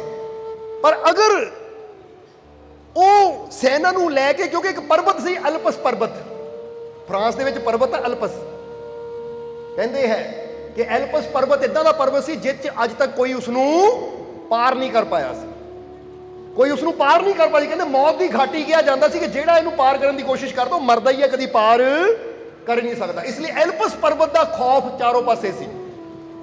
ਹੁਣ ਨੈਪੋਲੀਅਨ ਨੇ ਜਦੋਂ ਸੈਨਾ ਤਿਆਰ ਕੀਤੀ ਤਾਂ ਪਲੈਨਿੰਗ ਕੀ ਚੱਲ ਰਹੀ ਸੀ ਕਿ ਅਗਰ ਅਸੀਂ ਪਰਬਤ ਨੂੰ ਘੁੰਮ ਕੇ ਜਾਂਦੇ ਤਾਂ ਕਈ ਮਹੀਨਿਆਂ ਦਾ ਸਫ਼ਰ ਲੱਗੇਗਾ, ਸਾਡਾ ਟਾਈਮ ਬਹੁਤ ਖਰਾਬ ਹੋਣਾ, ਸਮਾਂ ਬਹੁਤ ਖਰਾਬ ਹੋਣਾ ਹੈ। ਪਰ ਅਗਰ ਅਸੀਂ ਐਲਪਸ ਪਰਬਤ ਦੇ ਉੱਪਰ ਦੀ ਜਾਂਦੇ ਹਾਂ ਤਾਂ ਸਾਡਾ ਸਮਾਂ ਬੜਾ ਬਚੇਗਾ। ਪਰ ਸੈਨਿਕਾਂ ਨੇ ਕਿਹਾ ਮਹਾਰਾਜ ਐਲਪਸ ਪਰਬਤ ਤਾਂ ਮੌਤ ਦੀ ਘਾਟੀ ਕਿਹਾ ਜਾਂਦਾ, ਉਹ ਤਾਂ ਕੋਈ ਪਾਰ ਕਰ ਹੀ ਨਹੀਂ ਪਾਇਆ। ਨੈਪੋਲੀਅਨ ਕਹਿੰਦਾ ਕੋਈ ਨਹੀਂ ਕਰ ਪਾਇਆ, ਇਸ ਲਈ ਤਾਂ ਕਰਨਾ ਹੈ ਅਸੀਂ, ਚਲੋ ਤਿਆਰੀ ਕਰੋ। ਪਰ ਸੈਨਿਕ ਅੰਦਰੋਂ ਡਰੇ ਹੋਏ ਸੀ, ਸੈਨਿਕ ਅੰਦਰੋਂ ਡਰੇ ਹੋਏ ਸੀ, ਕਿਉਂਕਿ ਜਦੋਂ ਬੰਦੇ ਨੇ ਸੁਣਿਆ ਹੋਵੇ ਨਾ ਉਹ ਘਾਟੀ ਮੌਤ ਦੀ ਘਾਟੀ, ਉੱਥੇ ਜਾਣਾ ਨਾਮੁਮਕਿਨ ਹੈ, ਉਹਨੂੰ ਅੱਜ ਤੱਕ ਕੋਈ ਪਾਰ ਹੀ ਨਹੀਂ ਕਰ ਪਾਇਆ, ਜਿਹਨੇ ਪਾਰ ਕਰਨ ਦੀ ਕੋਸ਼ਿਸ਼ ਕੀਤੀ ਉਹਦੀ ਮੌਤ ਹੀ ਹੋਈ ਹੈ। ਉਹ ਡਰ ਸੀ ਸੈਨਿਕਾਂ ਅੰਦਰ, ਪਰ ਆਪਣੇ ਸਮਰਾਟ ਦਾ ਹੁਕਮ ਮੋੜ ਵੀ ਨਹੀਂ ਸਕਦੇ ਸੀ। ਇਹ ਲਈ ਮਜਬੂਰੀ ਤੁਰ ਪਏ ਉਹ, ਨੈਪੋਲੀਅਨ ਅੱਗੇ ਅੱਗੇ ਔਰ ਸੈਨਿਕ ਪਿੱਛੇ ਪਿੱਛੇ। ਜਦੋਂ ਚਲੇ ਔਰ ਉਸ ਪਰਬਤ ਦੇ ਨਜ਼ਦੀਕ ਪਹੁੰਚੇ ਤਾਂ ਇੱਕ ਬੁੜੀ ਔਰਤ, ਉਸਨੇ ਦੇਖਿਆ ਇਹ ਸੈਨਾ ਇਹਨੂੰ ਜਾ ਰਹੀ ਹੈ ਔਰ ਅੱਗੇ ਅੱਗੇ ਇਹਨਾਂ ਦਾ ਸਮਰਾਟ ਹੈ, ਕਿਉਂਕਿ ਨੈਪੋਲੀਅਨ ਨੂੰ ਸਾਰੇ ਜਾਣਦੇ ਸੀ। ਤਾਂ ਉਸ ਮਾਈ ਨੇ, ਉਸ ਔਰਤ ਨੇ ਕਿਹਾ ਨੈਪੋਲੀਅਨ ਨੂੰ ਕਿ ਤੁਸੀਂ ਸਮਰਾਟ ਕਿੱਧਰ ਜਾ ਰਹੇ ਹੋ? ਇਹ ਰਸਤਾ ਤਾਂ ਐਲਪਸ ਪਰਬਤ ਦੀ ਤਰਫ ਜਾ ਰਿਹਾ ਹੈ ਔਰ ਐਲਪਸ ਪਰਬਤ ਦੀ ਤਰਫ ਜਾ ਰਿਹਾ ਤੁਸੀਂ? ਕਹਿੰਦੇ ਬਸ ਉਹ ਐਲਪਸ ਪਰਬਤ ਨੂੰ ਪਾਰ ਕਰਨੀ ਮੈਂ ਜਾ ਰਿਹਾ ਹਾਂ। ਤਾਂ ਬੁੜੀ ਔਰਤ ਨੇ ਕਿਹਾ ਸਮਰਾਟ ਉਹ ਪਰਬਤ ਦਾ ਮੌਤ ਦੀ ਘਾਟੀ ਕਿਹਾ ਜਾਂਦਾ ਹੈ, ਬੜਾ ਖਤਰਨਾਕ ਹੈ, ਅੱਜ ਤੱਕ ਉਹਨੂੰ ਕੋਈ ਪਾਰ ਨਹੀਂ ਕਰ ਪਾਇਆ, ਜਿਸਨੇ ਵੀ ਕੋਸ਼ਿਸ਼ ਕੀਤੀ ਉਹਦੀ ਮੌਤ ਨਿਸ਼ਚਿਤ ਹੈ, ਇਸ ਲਈ ਨਾ ਜਾਓ ਉਧਰ ਨੂੰ। ਜਦੋਂ ਕਹਿੰਦੇ ਇੰਨੀ ਗੱਲ ਮਾਈ ਨੇ ਕਹੀ ਤਾਂ ਸੈਨਿਕਾਂ ਦਾ ਜਿਹੜਾ ਡਰ ਸੀ ਨਾ ਹੋਰ ਵੀ ਵੱਧ ਗਿਆ, ਹੋਰ ਵੀ ਡਰ ਵੱਧ ਗਿਆ। ਪਰ ਨੈਪੋਲੀਅਨ ਨੇ ਕੀ ਕੀਤਾ? ਨੈਪੋਲੀਅਨ ਕਹਿੰਦੇ ਅੱਛਾ ਇੰਨਾ ਖਤਰਨਾਕ ਪਰਬਤ ਹੈ ਕਿ ਅੱਜ ਤੱਕ ਕੋਈ ਪਾਰ ਹੀ ਨਹੀਂ ਕਰ ਪਾਇਆ? ਔਰਤ ਕਹਿੰਦੀ ਹਾਂ। ਨੈਪੋਲੀਅਨ ਨੇ ਆਪਣੇ ਗਲ ਚੋਂ ਹੀਰਿਆਂ ਦਾ ਹਾਰ ਉਤਾਰ ਕੇ ਨਾ ਮਾਈ ਨੂੰ ਦਿੱਤਾ, ਕਹਿੰਦੇ ਲੈ। ਮਾਈ ਕਹਿੰਦੀ ਆਹ ਕਾਹਦੇ ਵਾਸਤੇ? ਬੁੜੀ ਔਰਤ ਕਹਿੰਦੀ ਇਹ ਕਾਹਦੇ ਵਾਸਤੇ? ਉਹ ਕਹਿੰਦਾ ਇਸ ਲਈ ਕਿ ਮੈਨੂੰ ਮੁਸੀਬਤਾਂ ਦਾ ਸਾਹਮਣਾ ਕਰਨ ਦਾ ਵਿੱਚ ਮਜ਼ਾ ਆਉਂਦਾ ਹੈ ਔਰ ਤੂੰ ਇਹ ਦੱਸ ਕੇ ਕਿ ਅੱਜ ਤੱਕ ਇਹਨੂੰ ਕੋਈ ਪਾਰ ਨਹੀਂ ਕਰ ਪਾਇਆ, ਤੂੰ ਮੇਰੇ ਹੌਸਲੇ ਨੂੰ ਹੋਰ ਵੀ ਬੁਲੰਦ ਕਰ ਦਿੱਤਾ ਕਿ ਜਿਹੜਾ ਕੰਮ ਕੋਈ ਨਹੀਂ ਪਾਰ ਕਰ ਪਾਇਆ ਹੁਣ ਮੈਂ ਕਰਕੇ ਦਿਖਾਊਂ। ਮਜ਼ਾ ਤਾਂ ਇਹਦੇ 'ਚ ਹੀ। ਉਹ ਕੰਮ ਕੀ ਕਰਨਾ ਜਿਹਨੂੰ ਦੁਨੀਆ ਕਰਦੀ ਆ ਗਈ, ਕੰਮ ਕਰਨਾ ਤਾਂ ਉਹ ਕਰੋ ਜਿਹਨੂੰ ਅੱਜ ਤੱਕ ਕਿਸੇ ਨੇ ਕੀਤਾ ਨਾ ਹੋਵੇ। ਇਸ ਲਈ ਮਾਈ ਮੈਂ ਕਰਕੇ ਦਿਖਾऊं ਔਰ ਫਿਰ ਮਿਸਾਲ ਬਣੇਗੀ ਕਿ ਐਲਪਸ ਪਰਬਤ ਨੂੰ ਨੈਪੋਲੀਅਨ ਪਾਰ ਕਰਕੇ ਗਿਆ। ਜਰਾ ਸਮਝਣਾ ਸਾਰਿਆਂ ਨੇ, ਇਹਨੂੰ ਕਹਿੰਦੇ ਹੌਸਲਾ, ਇਹਨੂੰ ਕਹਿੰਦੇ ਜਿਗਰਾ। ਜਿੱਦਾਂ ਉਹਨਾਂ ਕਿਹਾ ਮੈਨੂੰ ਮੁਸ਼ਕਿਲਾਂ ਦਾ ਸਾਹਮਣਾ ਕਰਨ 'ਚ ਮਜ਼ਾ। ਹੁਣ ਜਰਾ ਤੁਸੀਂ ਸੋਚੋ, ਬੰਦਾ ਡਰਦਾ ਰਹਿੰਦਾ ਕਿਤੇ ਮੁਸ਼ਕਿਲ ਨਾ ਆ ਜਾਵੇ, हालांकि पता है कि जिंदगी के हर मोड़ पर मुश्किलें तो खड़ी है। ये जिंदगी है, जब तक श्वास चलने है कोई ना कोई मुश्किल तो आनी है। तो जे बंदा सोची जावे यार मैनू मुश्किलों ना सामना करने तो डर लगता है, किते मुश्किल ना मेरे सामने आ जाए, जे ये सोच है तो जदों मुश्किल सामने आएगी असीं की करांगे, डरांगे ही फिर। और जो डर गया समझो, तो जे बंदा पहले ही होवे कि मैं हर मुश्किल का सामना करने नूं तैयार हाँ क्योंकि मैनू मुश्किलों का सामना करने च मजा आंदा है, मैनू चुनौतियों का हल करने च मजा आंदा है। और मजा क्यों आंदा है? क्योंकि मैनू विश्वास है मैनू जिताने वाली, कामयाब करने वाली मेरे मालिक की शक्ति मेरे नाल है।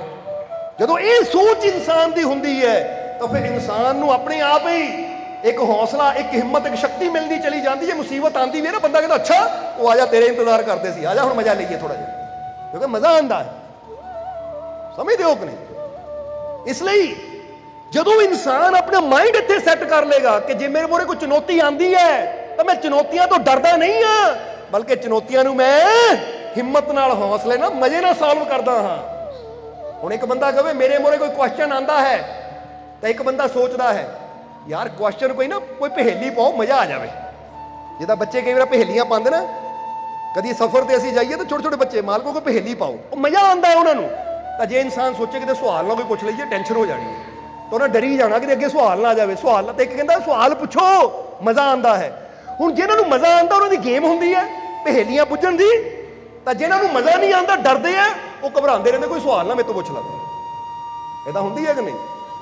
हुण असीं अपने आप को कमजोर भी बना सकते तो अपने आप को असीं इसलिए जिदा नपोलीअन मैनू मुश्किलों का सामना करने च मजा।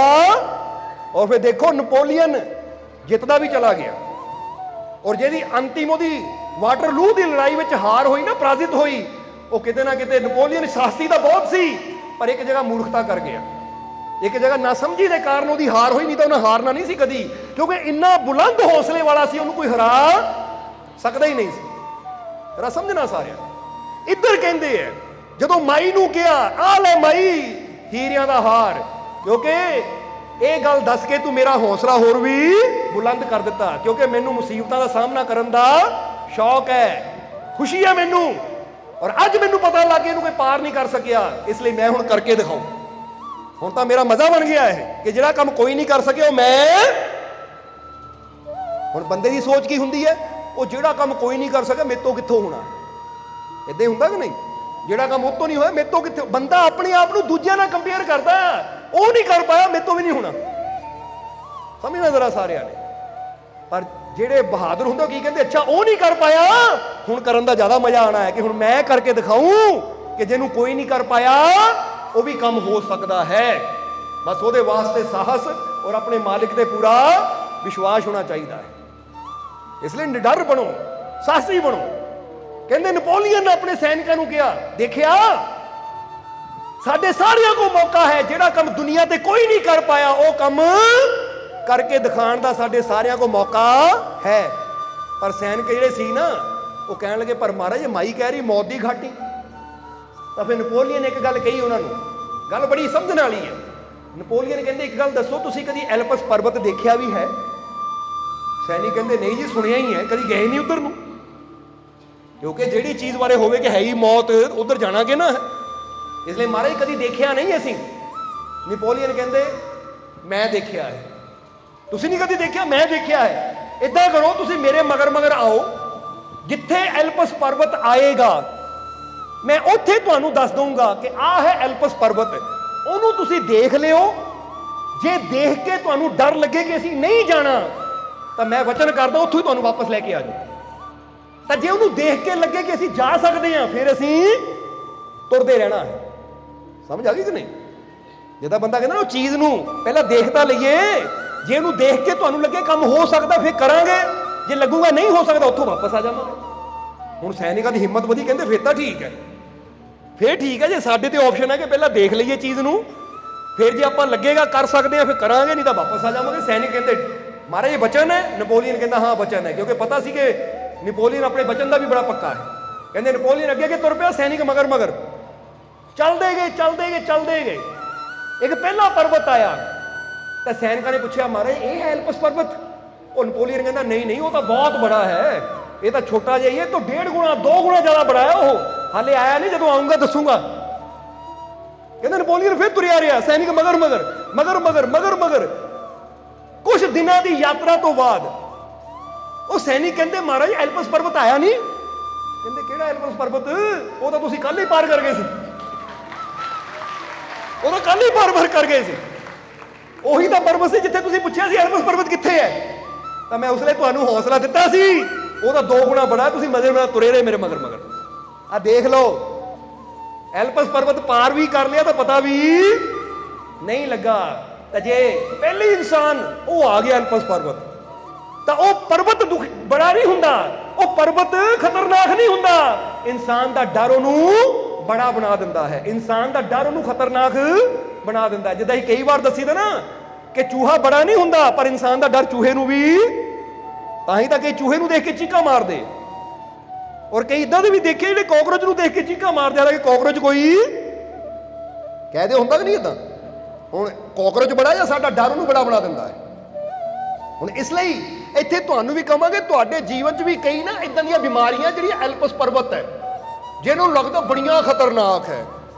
ਕਈ ਇਦਾਂ ਦੀਆਂ ਪ੍ਰੋਬਲਮਾਂ ਜਿਹੜੀਆਂ ਐਲਪਸ ਪਰਬਤ ਦੀ ਤਰ੍ਹਾਂ ਬੜੀਆਂ ਖਤਰਨਾਕ ਲੱਗਦੀਆਂ ਹੈ, ਪਰ ਜਦੋਂ ਅਸੀਂ ਨਾ ਜਿੱਦਾਂ ਨੈਪੋਲੀਅਨ ਕਹਿੰਦਾ ਆ ਜਾਓ ਮੇਰੇ ਮਗਰ, ਤਾਂ ਅਸੀਂ ਵੀ ਤੁਹਾਨੂੰ ਕਹਾਂਗੇ ਜੇ ਤੁਹਾਡੇ ਜੀਵਨ 'ਚ ਕੋਈ ਮੁਸੀਬਤ ਹੈ, ਕੋਈ ਐਲਪਸ ਪਰਬਤ ਵਰਗਾ ਦੁੱਖਾਂ ਦਾ ਪਹਾੜ ਹੈ, ਤਾਂ ਚਿੰਤਾ ਨਾ ਕਰੋ, ਆ ਜਾਓ ਸਾਡੇ ਮਗਰ, ਤੁਹਾਨੂੰ ਉਸ ਤੋਂ ਪਾਰ ਲੈ ਕੇ ਜਾਵਾਂਗੇ।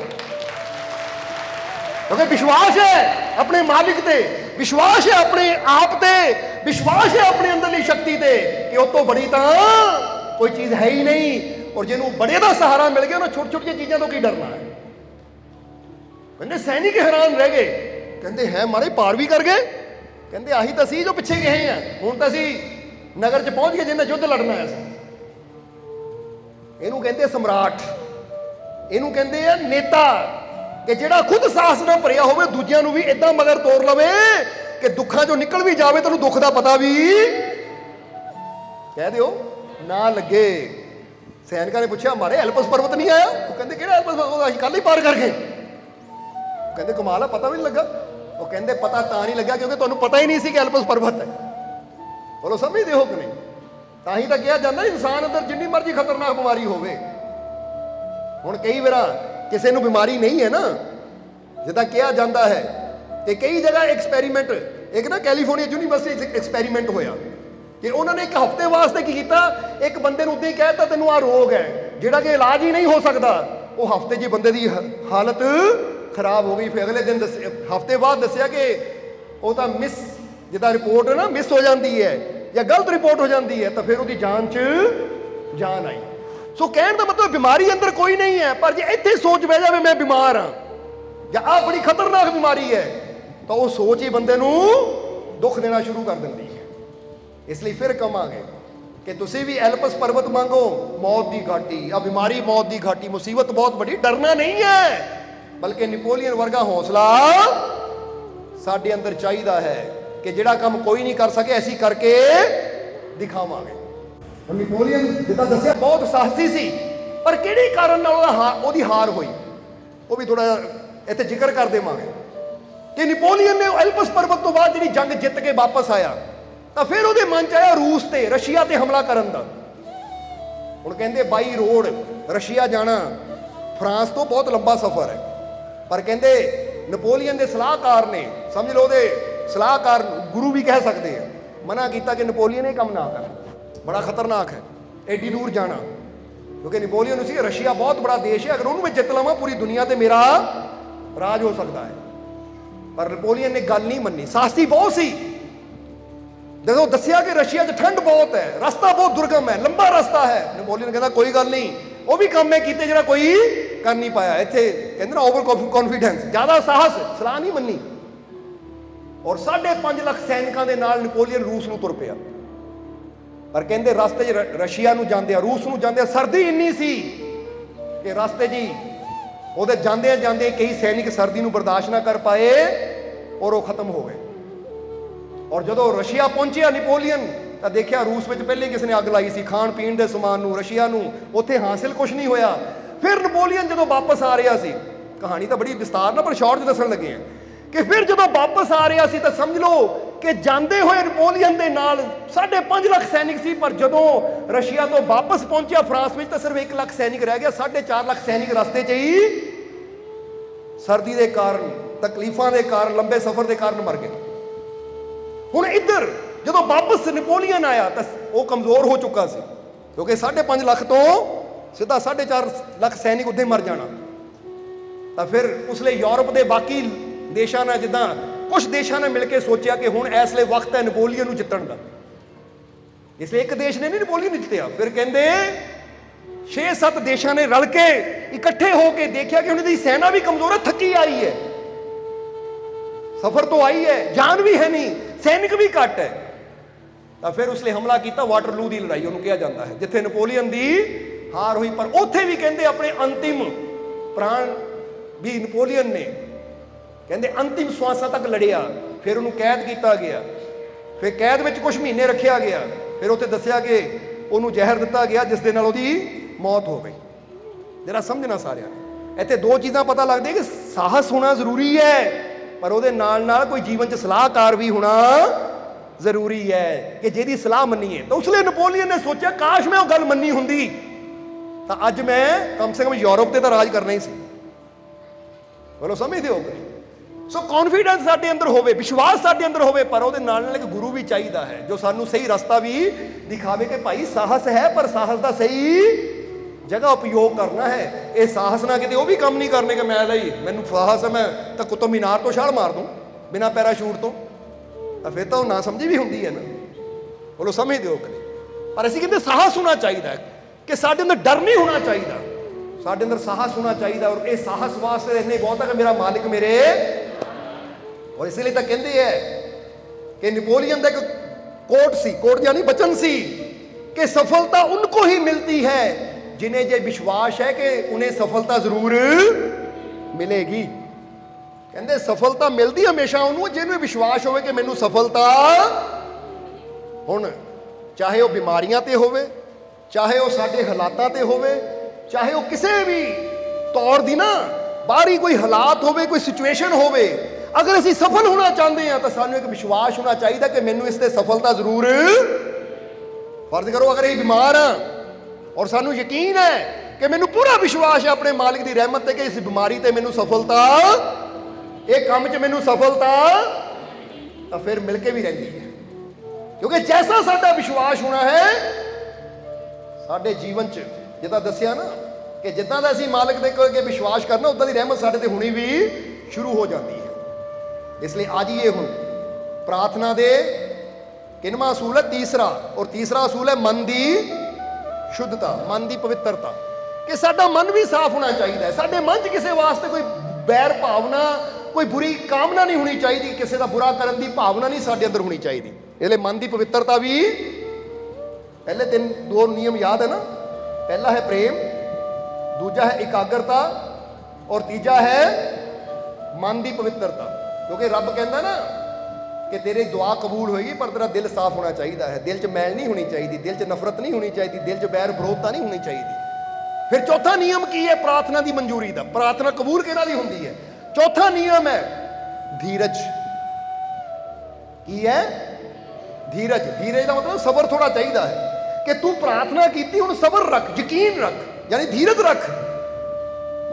ਕਿਉਂਕਿ ਧੀਰਜ ਉਸ ਤਰ੍ਹਾਂ ਹੈ ਜਿਸ ਤਰ੍ਹਾਂ ਕੋਈ ਬੀਜ ਬੋ ਕੇ ਨਾ ਫਿਰ ਧੀਰਜ ਰੱਖਦਾ ਕਿ ਮੈਨੂੰ ਪਤਾ ਹੈ ਕਿ ਇੱਕ ਦਿਨ ਇਹ ਚੋਂ ਪੌਦਾ ਨਿਕਲੇਗਾ ਵੀ ਜ਼ਰੂਰ। ਜਿੱਦਾਂ ਹੀ ਦੱਸੀਦਾ ਨਾ ਕਿ ਇੱਕ ਬੱਚਾ ਬੀਜ ਬੋਵੇ ਤਾਂ 10 ਮਿੰਟ ਬਾਅਦ ਗਿੜਕ ਕੱਢ ਕੇ ਦੇਖ ਲਵੇ ਹਾਲੇ ਪੌਦਾ ਨਿਕਲਿਆ ਨਹੀਂ, ਫਿਰ ਦੱਬ ਦੇਵੇ, ਫਿਰ ਮਿੱਟੀ ਪਾ ਕੇ ਚਲ ਜਾਵੇ, ਘੰਟਾ ਕੇ ਖੇਲ ਕੇ ਫਿਰ ਆ ਕੇ ਮਿੱਟੀ ਚੱਕ ਕੇ ਫਿਰ ਦੇਖੇ ਪੌਦਾ ਨਿਕਲਿਆ ਨਹੀਂ, ਫਿਰ ਦੱਬ ਦੇਵੇ, ਤਾਂ ਫਿਰ ਤਾਂ ਸਾਰੀ ਜ਼ਿੰਦਗੀ ਉਹ ਗਿੜਕ ਵਿੱਚੋਂ ਪੇੜ ਨਿਕਲੇਗਾ। ਫਿਰ ਹੁਣ ਇਹਦਾ ਮਤਲਬ ਦੱਬ ਦਿੱਤਾ ਨਾ ਯਕੀਨ ਰੱਖ। ਹੁਣ ਜਿਹੜਾ ਤੇਰਾ ਕੰਮ ਹੈ ਪਾਣੀ ਪੂਣੀ ਦੇਣ ਦਾ, ਉਹ ਦੇਈ ਜਾ, ਬਾਕੀ ਉਹਨੂੰ ਪੱਟ ਕੇ ਦੇਖਣ ਦੀ ਲੋੜ ਨਹੀਂ। ਯਕੀਨ ਰੱਖ, ਇੱਕ ਦਿਨ ਉਹ ਬੀਜ ਚੋਂ ਪੌਦਾ ਜ਼ਰੂਰ ਪ੍ਰਗਟ ਹੋਏਗਾ। ਇਹਨੂੰ ਕਹਿੰਦੇ ਸਬਰ, ਧੀਰਜ। ਇਹਲੇ ਧੀਰਜਤਾ ਦਾ ਗੁਣ ਵੀ ਸਾਡੇ ਅੰਦਰ ਹੋਣਾ ਚਾਹੀਦਾ ਹੈ। ਜਦੋਂ ਇਹ ਪ੍ਰਾਰਥਨਾ ਕਰ ਦਿੱਤੀ ਨਾ ਹੁਣ, ਬਸ ਫਿਰ ਇਹ ਨਾ ਕਦੋਂ ਹੋਏਗੀ, ਰੱਬਾ ਹੋਈ ਨਹੀਂ ਹਾਲੇ, ਤੇਰਾ ਸਮਝਣਾ। ਇਸ ਲਈ ਉੱਤੇ ਯਕੀਨ ਰੱਖਣਾ ਚਾਹੀਦਾ। ਇਸ ਲਈ ਪੰਜਵਾਂ ਗੁਣ ਇਹੀ ਕਹਿੰਦਾ ਹੈ। ਜਿਹੜਾ ਪੰਜਵਾਂ ਗੁਣ ਹੈ ਨਾ, ਹੁਣ ਚੌਥਾ ਹੈ ਧੀਰਜ, ਔਰ ਪੰਜਵਾਂ ਗੁਣ ਆ ਜਾਓ ਹੁਣ, ਉਹ ਹੈ ਜਿਹਨੂੰ ਬਾਰ-ਬਾਰ ਤੁਸੀਂ ਰੋਲਾ ਪਾਉਂਦੇ ਸੀ ਨਾ, ਵਿਸ਼ਵਾਸ ਵਿਸ਼ਵਾਸ ਵਿਸ਼ਵਾਸ। ਇਹ ਪੰਜਵਾਂ ਗੁਣ ਹੈ ਵਿਸ਼ਵਾਸ। ਇਹ ਪੰਜਵੀਂ ਜਗ੍ਹਾ ਰੱਖਿਆ ਹੈ, ਕਿਉਂਕਿ ਧੀਰਜ ਵੀ ਉਹੀ ਰੱਖ ਸਕਦਾ ਜਿਹਨੂੰ ਪੂਰਾ, ਜਿਹਦੇ ਅੰਦਰ ਵਿਸ਼ਵਾਸ ਹੀ ਨਹੀਂ, ਉਹਨਾਂ ਸਬਰ ਵੀ ਕੀ ਕਰਨਾ। ਬੋਲੋ ਸਮਝਦੇ ਹੋ ਕਿ ਨਹੀਂ? ਕਿਉਂਕਿ ਸਬਰ ਕਰਨ ਵਾਸਤੇ ਵਿਸ਼ਵਾਸ ਦਾ ਹੋਣਾ ਜ਼ਰੂਰੀ ਹੈ। ਇਸ ਲਈ ਪੰਜਵਾਂ ਗੁਣ, ਲਾਸਟ ਗੁਣ ਵਿਸ਼ਵਾਸ ਮੰਨਿਆ ਗਿਆ ਹੈ ਕਿ ਅਗਰ ਤੇਰੇ ਅੰਦਰ ਵਿਸ਼ਵਾਸ ਹੈ ਕਿ ਮੈਂ ਜੋ ਮੰਗਿਆ ਹੈ, ਪ੍ਰਾਰਥਨਾ ਕੀਤੀ ਹੈ, ਮੈਨੂੰ ਪਤਾ ਮੇਰਾ ਦਿਲ ਸਾਫ਼ ਹੈ, ਤਾਂ ਹੁਣ ਮੇਰਾ ਮਾਲਕ ਦੇਗਾ ਵੀ ਜ਼ਰੂਰ। ਇਹ ਲਈ ਹੁਣ ਚੈੱਕ ਕਰਨਾ ਕਿ ਪੰਜੇ ਗੁਣ ਮੇਰੇ ਅੰਦਰ ਹੈ। ਅਗਰ ਨਹੀਂ ਹੈ ਤਾਂ ਅਸੀਂ ਹੁਣ, ਕਿਉਂਕਿ ਜਿਹੜੀ ਚੀਜ਼ ਘਰ 'ਚ ਨਾ ਹੋਵੇ ਲਿਆਉਣ ਦੀ ਕੋਸ਼ਿਸ਼ ਕਰਦੇ ਹਾਂ ਕਿ ਨਹੀਂ। ਬੰਦਾ ਕਹਿੰਦਾ ਘਰ 'ਚ ਟੀਵੀ ਨਹੀਂ, ਚਲੋ ਟੀਵੀ ਖਰੀਦਦੇ ਆ, ਘਰ 'ਚ ਫ੍ਰਿਜ ਨਹੀਂ, ਚਲੋ ਫ੍ਰਿਜ ਖਰੀਦਦੇ ਆ, ਘਰ 'ਚ ਸੋਫਾ ਨਹੀਂ, ਸੋਫਾ ਲਿਆਉਂਦੇ ਆ। ਤਾਂ ਹੁਣ ਘਰ ਨੂੰ ਤਾਂ ਸਜਾਈ ਜਾਂਦੇ ਆ, ਸੋਫਾ, ਟੀਵੀ, ਫ੍ਰਿਜ, ਇਹ ਉਹ ਲਿਆ ਕੇ ਰੱਖ ਲੈਂਦੇ ਆ, ਪਰ ਕਦੀ ਅੰਦਰ ਵੀ ਚੈੱਕ ਕਰੋ ਕਿ ਜਿਹਦੇ ਨਾਲ ਮੇਰਾ ਜੀਵਨ ਸਜਣਾ ਹੈ, ਖੁਸ਼ੀਆਂ ਦੇ ਨਾਲ, ਕਾਮਯਾਬੀ ਦੇ ਨਾਲ, ਸਫਲਤਾ ਦੇ ਨਾਲ, ਆਨੰਦ ਦੇ ਨਾਲ, ਕਿ ਮੇਰੇ ਜੀਵਨ ਦੇ ਅੰਦਰ ਵੀ ਉਹ ਚੀਜ਼ਾਂ ਹੈ ਕਿ ਨਹੀਂ, ਕਿ ਮੇਰੇ ਜੀਵਨ 'ਚ ਪ੍ਰੇਮ ਹੈ। ਅਗਰ ਨਹੀਂ ਹੈ ਤਾਂ ਲਿਆਵਾਂ। ਵਿਸ਼ਵਾਸ ਨਹੀਂ ਹੈ ਤੈਨੂੰ, ਲਿਆਵਾਂ। ਕਹਿਣਾ ਸ਼ੁਰੂ ਕਰਾਂ ਕਿ ਮੈਨੂੰ ਆਪਣੇ ਮਾਲਿਕ ਤੇ ਪੂਰਾ, ਕਿਉਂਕਿ ਫਿਰ ਕਹਾਂਗੇ ਕਿ ਜਿਹੜੀ ਚੀਜ਼ ਨੂੰ ਤੁਸੀਂ ਆਪਣੇ ਅੰਦਰ ਰਿਪੀਟ ਕਰਦੇ ਨਾ, ਉਹੀ ਚੀਜ਼ ਤੁਹਾਡੇ ਜੀਵਨ 'ਚ ਆਣੀ ਵੀ ਸ਼ੁਰੂ ਹੋ ਜਾਂਦੀ ਹੈ। ਇਸ ਲਈ ਸੋਚੋ, ਯਕੀਨ ਰੱਖੋ ਕਿ ਮੈਨੂੰ ਆਪਣੇ ਮਾਲਿਕ ਤੇ ਪੂਰਾ, ਔਰ ਫਿਰ ਤਾਂ ਕਹਾਂਗੇ ਕਿ ਮਨ ਦੀ ਸ਼ੁੱਧਤਾ ਸਭ ਤੋਂ ਬੜਾ ਗੁਣ ਹੈ, ਕਿਉਂਕਿ ਮਨ ਜਿਹਦਾ ਸ਼ੁੱਧ ਹੁੰਦਾ ਹੈ ਨਾ, ਤਾਂ ਫਿਰ ਕਹਾਂਗੇ ਉਹ ਪਰਮਾਤਮਾ ਨੂੰ ਪਰਮੇਸ਼ਵਰ ਵੀ ਕਿਹਾ ਜਾਂਦਾ ਹੈ। ਕਿਹਾ ਜਾਂਦਾ ਕਿ ਨਹੀਂ? ਕੀ ਕਿਹਾ ਜਾਂਦਾ ਹੈ? ਪਰਮੇਸ਼ਵਰ ਦਾ ਮਤਲਬ ਕੀ ਹੈ? ਪਰਮੇਸ਼ਵਰ ਦਾ ਮਤਲਬ ਕੀ ਹੈ? ਹਾਂਜੀ, ਪਰਮਾਤਮਾ, ਪਰਮਾਨੰਦ। ਪਰਮੇਸ਼ਵਰ ਦਾ ਮਤਲਬ ਹੁੰਦਾ, ਉਹਨੂੰ ਪਰਮੇਸ਼ਵਰ ਇਸ ਲਈ ਕਿਹਾ ਗਿਆ ਹੈ ਕਿਉਂਕਿ ਪਰਮੇਸ਼ਵਰ ਦਾ ਮਤਲਬ ਇਹ ਵੀ ਹੁੰਦਾ ਹੈ, ਪਰ ਮੈਂ ईश्वर को देखो। पर मैं ईश्वर को, पर मैं ईश्वर बन गया परमेश्वर, यानी ईश्वर सब दे अंदर है। अपने अंदर तो देखना ही है कि मेरे अंदर ईश्वर है, ये नाल ये भी देखना कि पर यानी हर चीज अंदर भी ईश्वर का वास है, क्योंकि पर का मतलब आ जाता दूसरे, ताही ना परोपकार। परोपकार भी करो, परोपकार का मतलब कि दूजे का भला भी करो, अपने बारे का सोचते हो। और इत्थे कहते परमेश्वर, पर मैं ईश्वर, इनू मिला दो परमेश्वर। इसलिए हर दे अंदर ईश्वर है, हर दे अंदर ईश्वर नू देखो, हर दे अंदर परमात्मा नू देखो, क्योंकि हर हर में है हरि बसे, हर को हरि की आस, हर को हर हर ढूंढ फिरी, और हर है मोरे पास। देखो एक श्लोक है बड़ा प्यारा है कि हर हर में है हरि बसे, कि हर दे अंदर तो हरि बस रहा है, और हर को हरि की आस, और हर चीज नू हरि दी आस है कि मैनू हरि देगा, और हर को हर हर ढूंढ फिरी, और हरि नू मैं हर जगह लभ्या, पर हरि मिलिया किथों? हर है मोरे, हरि तो मेरे अंदर है। बोलो समझते हो कि नहीं? इसलिए फिर कहांगे कि अपने अंदरली वो दिव्या शक्ति ते विश्वास करो, वो दिव्या शक्ति नू जानने की कोशिश करो, और ये यकीन रखो कि मैं दिव्या होने लई पैदा होया हाँ, और वही इंसान दिव्या हो सकता है जेड़ा युक्ति लैके अपने अंदरली दिव्या शक्ति की खोज करता है। इसलिए अज तो खोज स्टार्ट करो ये, और जिहड़ी चीज़ की कमी है उन्होंने पूरा करने की कोशिश करनी है। और जो अपने अंदरली शक्ति को तुसीं पहचान लिया ना, तो बाहरले काम आसान होंगे, क्योंकि जिहड़ा जिन्ना ज़्यादा शक्तिशाली होंदा चला जाता उहदे वास्ते उन्ने ही काम आसान होंगे है कि नहीं। इसलिए साहसी बनो। और एक इत्थे होर चीज़ दसना चाहांगे कि जिस तरह इत्थे ये शब्द ना बड़ा समझण वाला है, अगर इनू समझ लीए तो फिर भी साडे जीवन च बड़ियां चेंजिस हो सकदियां, बड़े बदलाव आ सकते हैं। और एक किहड़ी चीज़ है ये भी समझना। स्वामी विवेकानंद जी का एक वचन है, स्वामी विवेकानंद जी कहते हैं कि तुम निर्धनता, नाकामयाबी और बीमारी के बारे में सोचकर कभी धनवान, कामयाब और सेहतमंद नहीं हो सकते। ये गल बड़ी प्यारी है। कहते अगर तुसी हर वेले निर्धनता बारे सोची जाते हैं, हर वेले नाकामयाबी बारे सोची जाते हैं, हर वेले बीमारी बारे सोची जाते हैं, तो फिर तुसी जीवन च कदी धनवान, कामयाब और सेहतमंद हो ही नहीं सकते। क्योंकि कामयाबी उन्होंने मिलती है, अच्छी सेहत उन्होंने मिलती है और धन उन्होंने मिलता है जिहदी सोच पॉजिटिव हो। समझते हो कि नहीं? जे बंदा हर वेले सोचे मैं तो निर्धन हाँ, मैं तो गरीब हाँ, मैं तो गरीब हाँ, कहते फिर तू अमीर कदी, मैं तो बीमार हाँ, मैं तो बीमार है, क्योंकि तेरी सोच ही बीमारी ते है। तू तंदुरुस्त कदी हो ही नहीं सकता। और मैं तो नाकामयाब है, मैं तो नाकामयाब है, मैं तो नाकामयाब है, तेन फिर कामयाबी कदी। हुण अगर तुसी कामयाब होना चाहते हो तो फिर कामयाबी बारे सोचो कि मैनू यकीन है मैनू कामयाबी, इनू इदां समझ लो कि मैं करूंगा, मैं कर सकता हूं, मैं करके दिखाऊंगा। अगर ये वर्ड बंदा बोले ना, बोल के देखो, बंदा कहता आ नहीं हो सकता, या मैं कई सोच होंगी ना मैनू पता नहीं कामयाबी मिलनी है नहीं मिलनी, तो अपने अंदर को मैं कर सकता हूं, बोल के देखो, मैं करूंगा, मैं करके दिखाऊंगा। पूरे जोश ना कह के देखो, अंदरली एनर्जी बदल जाती है कि किहड़ी चीज है जिहड़ी नहीं हो सकती, इदा किहड़ा काम है जिहड़ा नहीं हो सकता। चाहे वह किसी चीज से भी जित हासिल करनी है, अपनी कमियां ते, अपने नशियां ते, अपनी बुराइयां ते, या अपने जीवन च किसी भी चीज को हासिल करना है, तो कभी ना को मैं नहीं कर सकता। जिहदा पता ध्यान करना, मेरे तो कित्थे होना यार, मैं पापी बंदा, मेरे तो ध्यान कित्थे होना, मैं कामयाब होना मेरे तो कित्थे होना है यार, या कोई तू ते तो कित्थे होना, तू इदां तू कित्थे कामयाब होना, ਇਹਦਾ ਕੰਮ ही बड़ा टफ है, बड़ा औखा है। उत्थे कहो मैं करूंगा, मैं कर सकता हूं, मैं करके, फिर लग जाओ, पूरी जान ला दो, विश्वास रखो, तो फिर तुसी देखोगे सफलता भी जरूर मिलेगी। समझ दो, कमजोर क्यों समझना अपने आप को लाचार क्यों समझना। और फिर एक गल यही कहांगे कि कमी ईश्वर में नहीं है, कमी हमारे विश्वास में है। कमी ईश्वर में नहीं है, कमी हमारे विश्वास में है। ईश्वर तो हमें हर सुख देना चाहता है, लेकिन जितना बड़ा हमारे विश्वास का दायरा होगा उसमें उतना ही आएगा। जरा समझो सारे जी, कमी ईश्वर च परमात्मा च नहीं, हो मालिक दी रहमत च नहीं है, कमी तो इंसान के विश्वास च है। क्योंकि ईश्वर तो सानू, परमात्मा तो सानू हर सुख देना चाहता है, पर जिड्डा बड़ा साडे विश्वास का दायरा होंदा उस उन्ना ही आना है। इनू इदां समझ लो, जिन्ना बड़ा साडे को बर्तन होना है उन्ना की उस पानी आना है।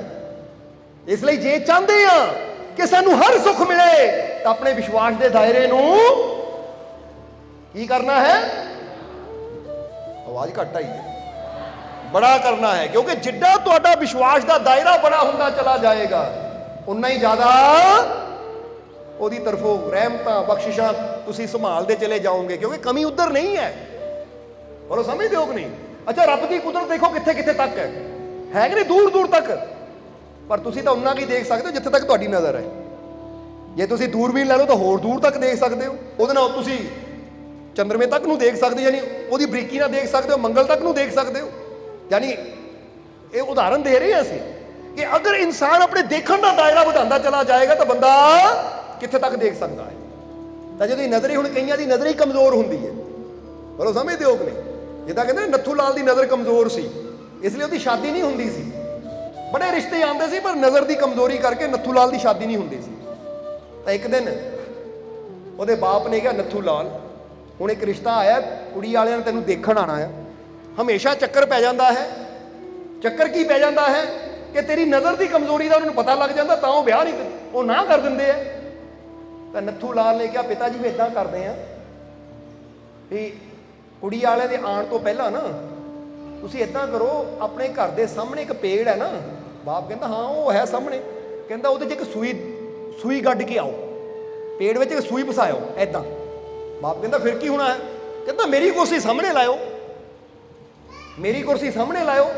कहते फिर, ਕਹਿੰਦਾ ਜੀ ਫਿਰ ਕਿਹੜੇ ਕੁੜੀ ਵਾਲੇ ਬੈਠੇ ਹੋਣਗੇ, ਮੇਰਾ ਮੂੰਹ ਉਧਰ ਨੂੰ ਹੋਏਗਾ ਪੇੜ ਦੀ ਤਰਫ, ਤਾਂ ਮੈਂ ਬੈਠੇ ਬੈਠੇ ਕਹੂੰਗਾ ਕਿ ਆ ਮੇਰੀ ਅੱਖਾਂ 'ਚ ਨਾ ਪਤਾ ਨਹੀਂ ਚਮਕ ਜੀ ਪੈਂਦੀ, ਲੱਗਦਾ ਉਹ ਪੇੜ ਵਿੱਚ ਕੋਈ ਸੂਈ ਸਾਈ ਟੰਗੀ ਹੋਈ ਹੈ।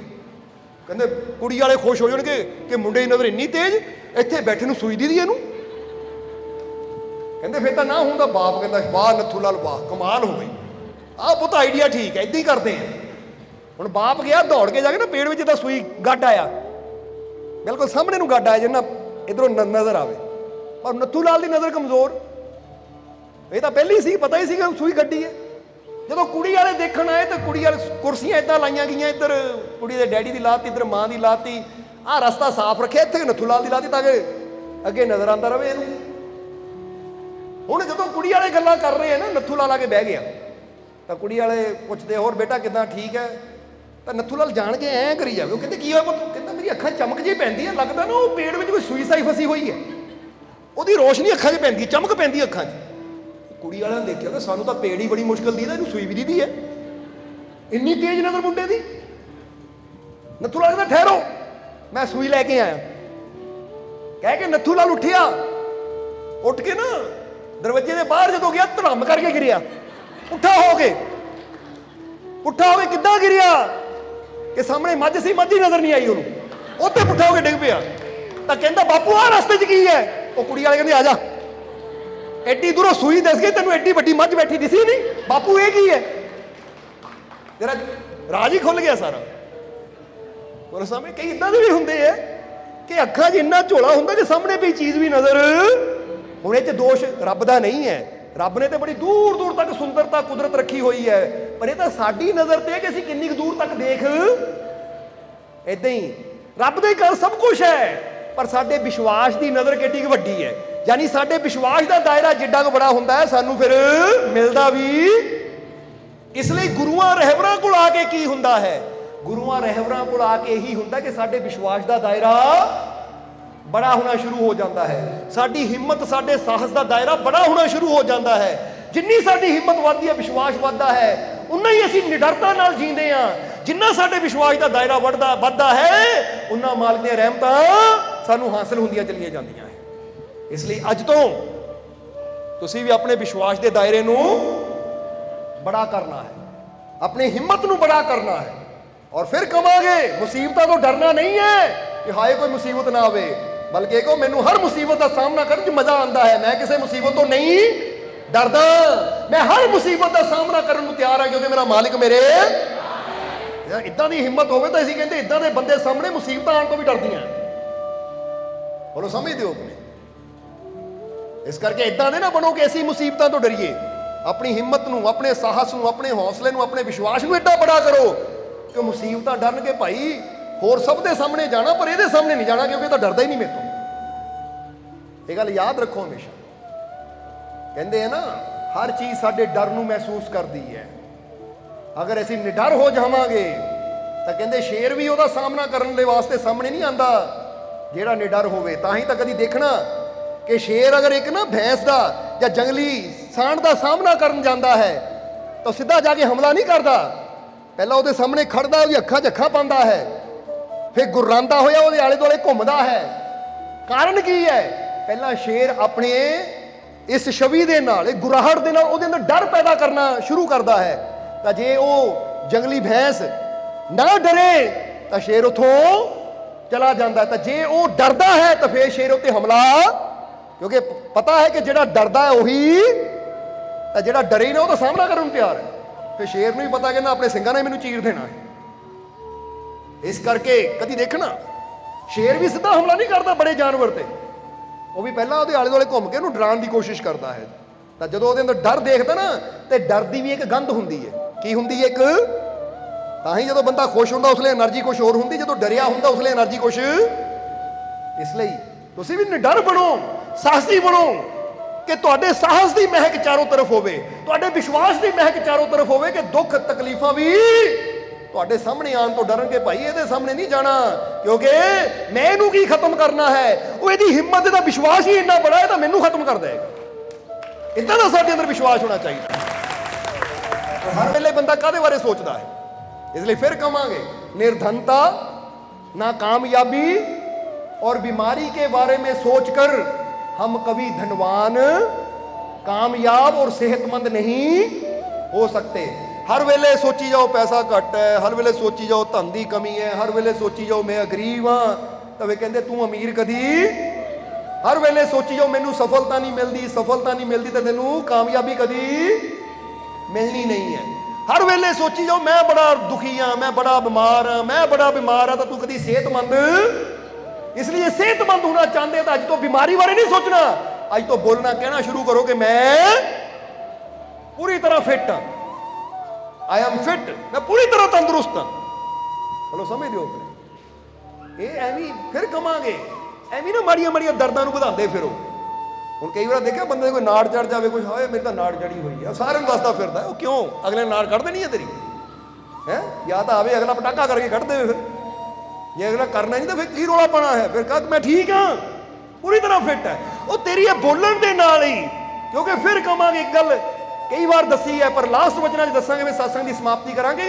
आ जो नजर आ रहा ना बंदा कहता हड्ड मास, कि ये हड्ड मास ही है, नजर आ रहा हड्ड मास, पर सही मायने च है सैल। बोलो समझते हो कि नहीं? कहते ना कभी माइक्रोस्कोप जिस कहते ना भी तुम दही नूं भी देखोगे तो भी कीड़े तुरदे नजर आने तुहानूं। कभी माइक्रोस्कोप के अंदर ना सानू न्यूयॉर्क सानू जाण का मौका मिलिया सी, तो उत्थे एक लैबोरेटरी सी जिथे बंदे की ना बॉडी की फैट, बॉडी की एनर्जी का टेस्ट होंदा कि तेरी एनर्जी कितनी है, तेरी बॉडी च फैट कितनी है, तेरी बॉडी च अपने विटामिन्स कितने हैं या प्रोटीन कितना है, वो कली कली चीज़ बारे वो मशीन दसदी है। तो उत्थे सानू जाण का मौका मिले, चैक करते हैं तो खड़ा कर लेंदे सानू, फिर वो मशीन दे विच वो पूरा साडा लैके ना हाइट कितनी है, वेट कितना, हर चीज़ दस दिंदी है। तो उत्थे उन्होंने सानू एक देखने का मौका मिलिया कि वो हत्थ नूं इदां रख के ना वो दिखाते दूरबीन जी ਉਹਦੀ फ्रीकुएंसी जो ਵਧਾਉਂਦੇ हैं ना तो सानू हौली हौली अपना हथ नज़र आना बंद हो जाता, एक एनर्जी नज़र आती है जिदा ना बिजली की एनर्जी होंगी है।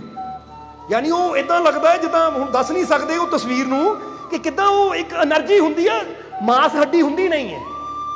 फिर कहते कि ये साडी बॉडी सैलों तो बनी हुई है, सैल्स तो बनी, एनर्जी तो बनी हुई है। बोलो समझते हो कि नहीं? इसलिए अगर इनू अच्छी तरह जानना चाहते हो, डॉक्टर ब्रूस लिप्टन जिसने इस चीज़ पर खोज की, डॉक्टर ब्रूस लिप्टन जिन्हें कहा कि साडी बॉडी 50,000 करोड़ सैलों नाल बनी हुई है। और उन्होंने ये भी दसिया है, साइंस ने यह भी दसिया है, ये सैल नूं कंट्रोल कौन करता है? साडा ब्रेन। बोलो समझते हो कि नहीं? हुण लगता है सानू मास, लगता सानू हड्डी, पर है साडे ये सैल।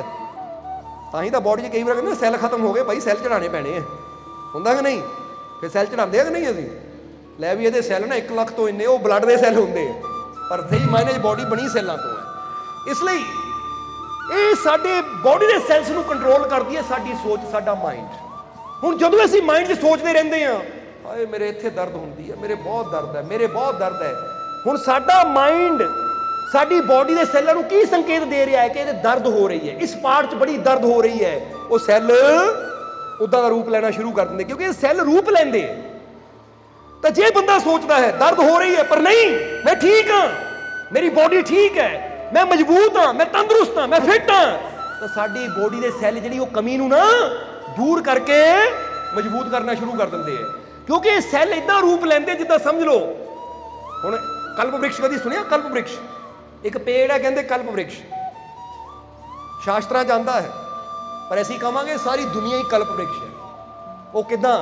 कल्प वृक्ष के बारे कहानी है कि कल्प वृक्ष थल्ले बह के असीं जो सोचते हैं पूरा हो जाता है, पर हुण असीं सारे कल्प वृक्ष के अंदर है, पर मूर्खता पता असीं की करते हैं? ये मूर्खता करते हैं नत्थू लाल वाली। एक दिन नत्थू लाल चलदा चलदा कल्प वृक्ष के थल्ले पहुंच गया, उन्होंने पता नहीं सी कल्प वृक्ष है, पहुंच गया थल्ले जाके ढो ला के बह गया, ढासना ला के ना, तो मन च सोचिया गर्मी बड़ी है, काश पीण नूं ठंडा ठंडा शरबत हुंदा। सोचण दी देर सी, नाल ही गिलास च शरबत अगे आ गया, क्योंकि कल्प वृक्ष का मतलब है जो बह के कल्पना करनी सोचना उस वेले पूरा हो जाना। कहते कि शरबत आ गया, नत्थू लाल है ये शरबत कित्थों आ गया? पर शरबत पीता बड़ा स्वाद, कहता शरबत तो आ गया, काश खाण नूं 36 प्रकार के पकवान भी होंदे। सोचण दी देर सी, नाल ही पकवान भी आ गए। नत्थू लाल कहता है कित्थों आ गए, ये कित्थों आ रहा है? पकवान खाधे इन्ने स्वाद, पेट भर के खा गया। कहता काश काश ਇੱਥੇ ਨਾ ਮਖਮਲੀ ਬਿਸਤਰ ਵੀ ਲੱਗਾ ਹੁੰਦਾ, ਥੋੜੀ ਰੈਸਟ ਹੀ ਕਰ ਲੈਂਦਾ, ਆਰਾਮ ਹੀ ਕਰ ਲੈਂਦਾ। ਸੋਚਣ ਦੀ ਢੇਰ ਸੀ, ਮਖਮਲੀ ਬਿਸਤਰ ਵੀ ਲੱਗ ਗਿਆ। ਉਹ ਨੱਥੂ ਲਾਲ ਕਹਿੰਦਾ ਹੈ ਹੁਣ ਲੇਟ ਗਿਆ ਉਹਦੇ ਉੱਪਰ। ਜਦੋਂ ਲੇਟ ਗਿਆ ਕਹਿੰਦਾ ਕਾਸ਼ ਪੈਰ ਦਬਾਉਣ ਨੂੰ ਨਾ ਸਵਰਗ ਦੀਆਂ ਅਫਸਰਾਵਾਂ ਵੀ ਹੁੰਦੀਆਂ। ਹੁਣ ਜਿੱਦਾਂ ਹੀ ਸੋਚਿਆ ਅਫਸਰਾਵਾਂ ਵੀ ਆ ਗਈਆਂ, ਪੈਰ ਜਿੱਕਣ ਲੱਗ ਗਈਆਂ। ਉਹ ਨੱਥੂ ਲਾਲ ਕਹਿੰਦਾ ਹੋ ਕੀ ਰਿਹਾ ਹੈ? ਸ਼ਰਬਤ ਮੰਗਿਆ, ਸ਼ਰਬਤ ਮਿਲ ਗਿਆ। ਰੋਟੀ ਮੰਗੀ, ਰੋਟੀ ਮਿਲ ਗਈ। ਬੈੱਡ ਮੰਗਿਆ, ਬੈੱਡ ਮਿਲ ਗਿਆ। ਅਫਸਰਾਵਾਂ ਮੰਗੀਆਂ, ਅਫਸਰਾਵਾਂ ਮਿਲ ਗਈਆਂ।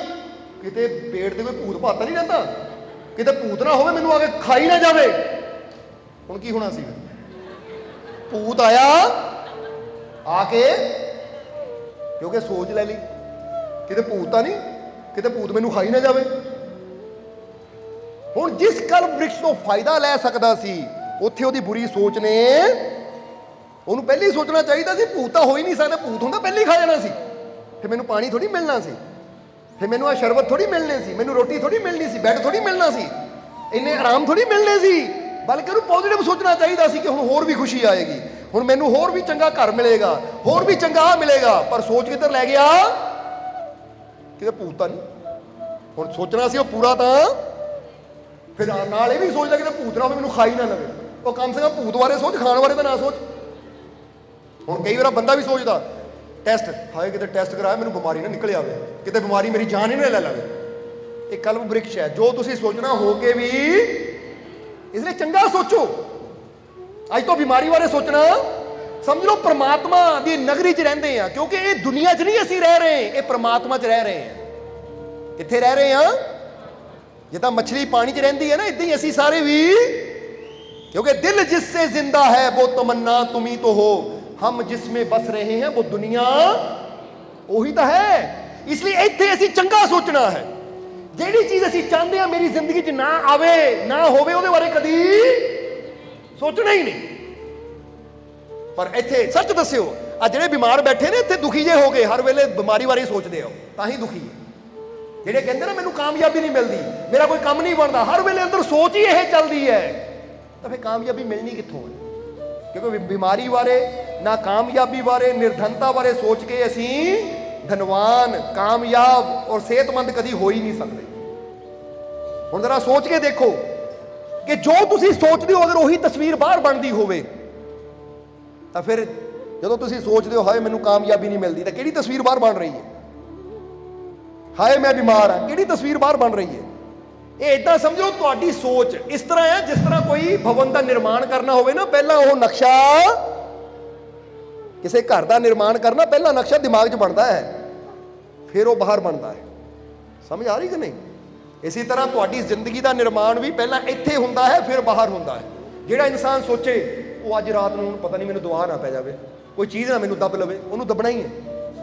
ਕਿਉਂਕਿ ਕਲਪ ਬ੍ਰਿਕਸ਼ ਥੱਲੇ ਜੋ ਅਸੀਂ ਕਹਿਣਾ ਹੋਣਾ, ਤਾਂ ਜਿਹੜਾ ਬੰਦਾ ਕਹੇ ਮੈਂ ਨਹੀਂ ਡਰਦਾ, ਕੋਈ ਚੀਜ਼ ਮੈਨੂੰ ਦਬਾ ਨਹੀਂ ਸਕਦੀ ਕਿਉਂਕਿ ਮੇਰਾ ਮਾਲਿਕ ਮੇਰੇ, ਅਸੀਂ ਕਹਿੰਦੇ ਲਾਓ ਤਾਂ ਫਿਰ ਉਹ ਖੜ ਜਾਵੇ ਜਿੱਥੇ ਮਰਜੀ, ਸ਼ਮਸ਼ਾਨਾਂ 'ਚ ਵੀ ਜਾ ਕੇ ਲੰਮਾ ਪੈ ਜਾਵੇ, ਉੱਥੇ ਵੀ ਕੋਈ ਚੀਜ਼ ਲਾਗੇ ਨਹੀਂ ਆਏਗੀ।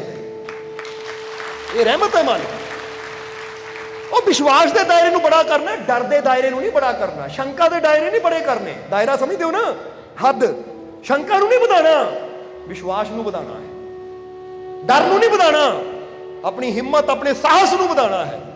ਇਸ ਲਈ ਕਿਉਂ ਹਰ ਵੇਲੇ ਉਹ ਮੇਰਾ ਆਹ ਕੰਮ ਨਹੀਂ ਹੁੰਦਾ? ਨਹੀਂ ਹੋਣਾ ਫਿਰ, ਕਿਉਂਕਿ ਸੋਚ ਹੀ ਤੇਰੀ ਉਹ ਹੈ। ਆ ਮੇਰੀ ਔਲਾਦ ਮੇਰਾ ਖਿਆਲ ਨਹੀਂ ਰੱਖਦੀ, ਕਹਿਣਾ ਨਹੀਂ ਮੰਨਦੀ, ਨਹੀਂ ਮੰਨਣਾ ਉਹਨੇ, ਕਿਉਂਕਿ ਤੇਰੀ ਸੋਚ ਹੀ, ਕਿਉਂਕਿ ਜਿੱਦਾਂ ਦੇ ਕਲਪ ਬ੍ਰਿਕਸ਼ ਥੱਲੇ ਤੂੰ ਰਹਿੰਦਾ ਹੈ ਨਾ, ਜੋ ਤੂੰ ਸੋਚਣਾ ਪੂਰਾ ਵੀ। ਜੇ ਲਈ ਅਸੀਂ ਫਿਰ ਕਹਾਂਗੇ ਕਿ ਜੇ ਬੰਦਾ ਕਹਿੰਦਾ ਔਲਾਦ ਮੇਰੀ ਮੰਨਦੀ ਨਹੀਂ, ਇੱਕ ਵਾਰੀ ਕਹਿਣਾ ਸ਼ੁਰੂ ਕਰੋ ਉਹ ਮੇਰੀ ਔਲਾਦ ਬੜੇ ਕਹਿਣੇ ਕਾਰਜ ਆ, ਮੇਰੀ ਔਲਾਦ ਮੇਰਾ ਬੜਾ ਖਿਆਲ ਰੱਖਦੀ ਹੈ, ਮੇਰੇ ਨਾਲ ਬੜਾ ਪਿਆਰ ਕਰਦੀ ਹੈ। ਇਸ ਕਰ ਕਹਿੰਦੇ ਚਲੇ ਜਾਓ, ਕਹਿੰਦੇ ਚਲੇ ਜਾਓ। ਜਿੱਦਾਂ ਦੱਸਿਆ ਨਾ ਪ੍ਰਾਰਥਨਾ ਵਿੱਚ, ਧੀਰਜ, ਸਬਰ, ਵਿਸ਼ਵਾਸ ਜ਼ਰੂਰੀ ਹੈ।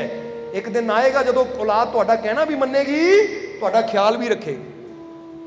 ਬੋਲੋ ਸਮਝਦੇ ਹੋ? ਇਸ ਕਰਕੇ ਜੋ ਅਸੀਂ ਚਾਹੁੰਦੇ ਹਾਂ ਉਹਦੇ ਬਾਰੇ ਸੋਚੋ, ਉਹਦੇ ਬਾਰੇ ਬੋਲੋ। ਹੁਣ ਕਿੰਨੇ ਜੀਵ ਇੱਥੇ ਬੈਠੇ ਹੋਏ ਆ ਜਿਹੜੇ ਆ ਕੇ ਕਹਿ ਦਿੰਦੇ ਆ ਕਿ ਮੈਂ ਠੀਕ ਨਹੀਂ ਹੁੰਦਾ, ਪਿਛਲੇ 15 ਸਾਲ ਤੋਂ ਬਿਮਾਰ ਹਾਂ। ਇਹਦਾ ਮਤਲਬ 15 ਸਾਲ ਤੋਂ ਮੇਰੇ ਅੰਦਰ ਚੱਲ ਕੀ ਰਿਹਾ? ਮੈਂ ਕਹਿ ਦਿਓ, ਤਾਂ ਹੀ ਤਾਂ 15 ਸਾਲ ਤੋਂ ਬਿਮਾਰੀ ਨੇ ਘੇਰਾ ਪਾਇਆ ਹੋਇਆ ਹੈ। ਉਹ ਹੁਣ ਕਹਿ ਕੇ ਤਾਂ ਦੇਖ, 15 ਸਾਲ ਮੈਂ ਬਿਮਾਰ ਕਹਿ ਕੇ ਦੇਖ ਲਿਆ। ਹੁਣ ਆ 2 ਮਹੀਨੇ ਕਹਿ ਕੇ ਦੇਖ, ਮੈਂ ਪੂਰੀ ਤਰ੍ਹਾਂ ਸਵਸਥ ਹਾਂ, ਮੈਂ ਪੂਰੀ ਤਰ੍ਹਾਂ ਤੰਦਰੁਸਤ ਹਾਂ, ਮੇਰੇ ਤੇ ਬਹੁਤ ਮਾਲਿਕ ਦੀ ਰਹਿਮਤ ਹੈ, ਮੈਂ ਠੀਕ ਹਾਂ। मैं पूरी तरह फिट हाँ। महीने 2 महीनों की असर देखो, 15 साल जो काम नहीं होया महीने च हो जाएगा, यकीन रखो। क्योंकि मालिक की रहमत तुहाडे नाल है, वो सुन रहा है, वो देख रहा है। उन्हें ਉਹੀ करना जो ਤੁਸੀਂ सोचना है, क्योंकि उन्हें ਤੁਹਾਡੇ ਵਜੂਦ ਨੂੰ ਇਦਾਂ ਦਾ ਬਣਾਇਆ ਕਿ ਜਿੱਦਾਂ ਦੀ ਸੋਚ ਤੁਸੀਂ ਰੱਖਣੀ ਹੈ ਤੁਹਾਡੇ ਸਰੀਰ ਨੇ ਉਦਾਂ ਦਾ ਹੀ ਤੁਸੀਂ ਆਪਣੇ ਆਪ ਨੂੰ ਕਹਿਣਾ ਸ਼ੁਰੂ ਕਰ ਦਿਓ, ਮੈਂ ਮੋਟਾ। ਹੌਲੀ ਹੌਲੀ ਤੁਸੀਂ ਮੋਟੇ ਹੋ।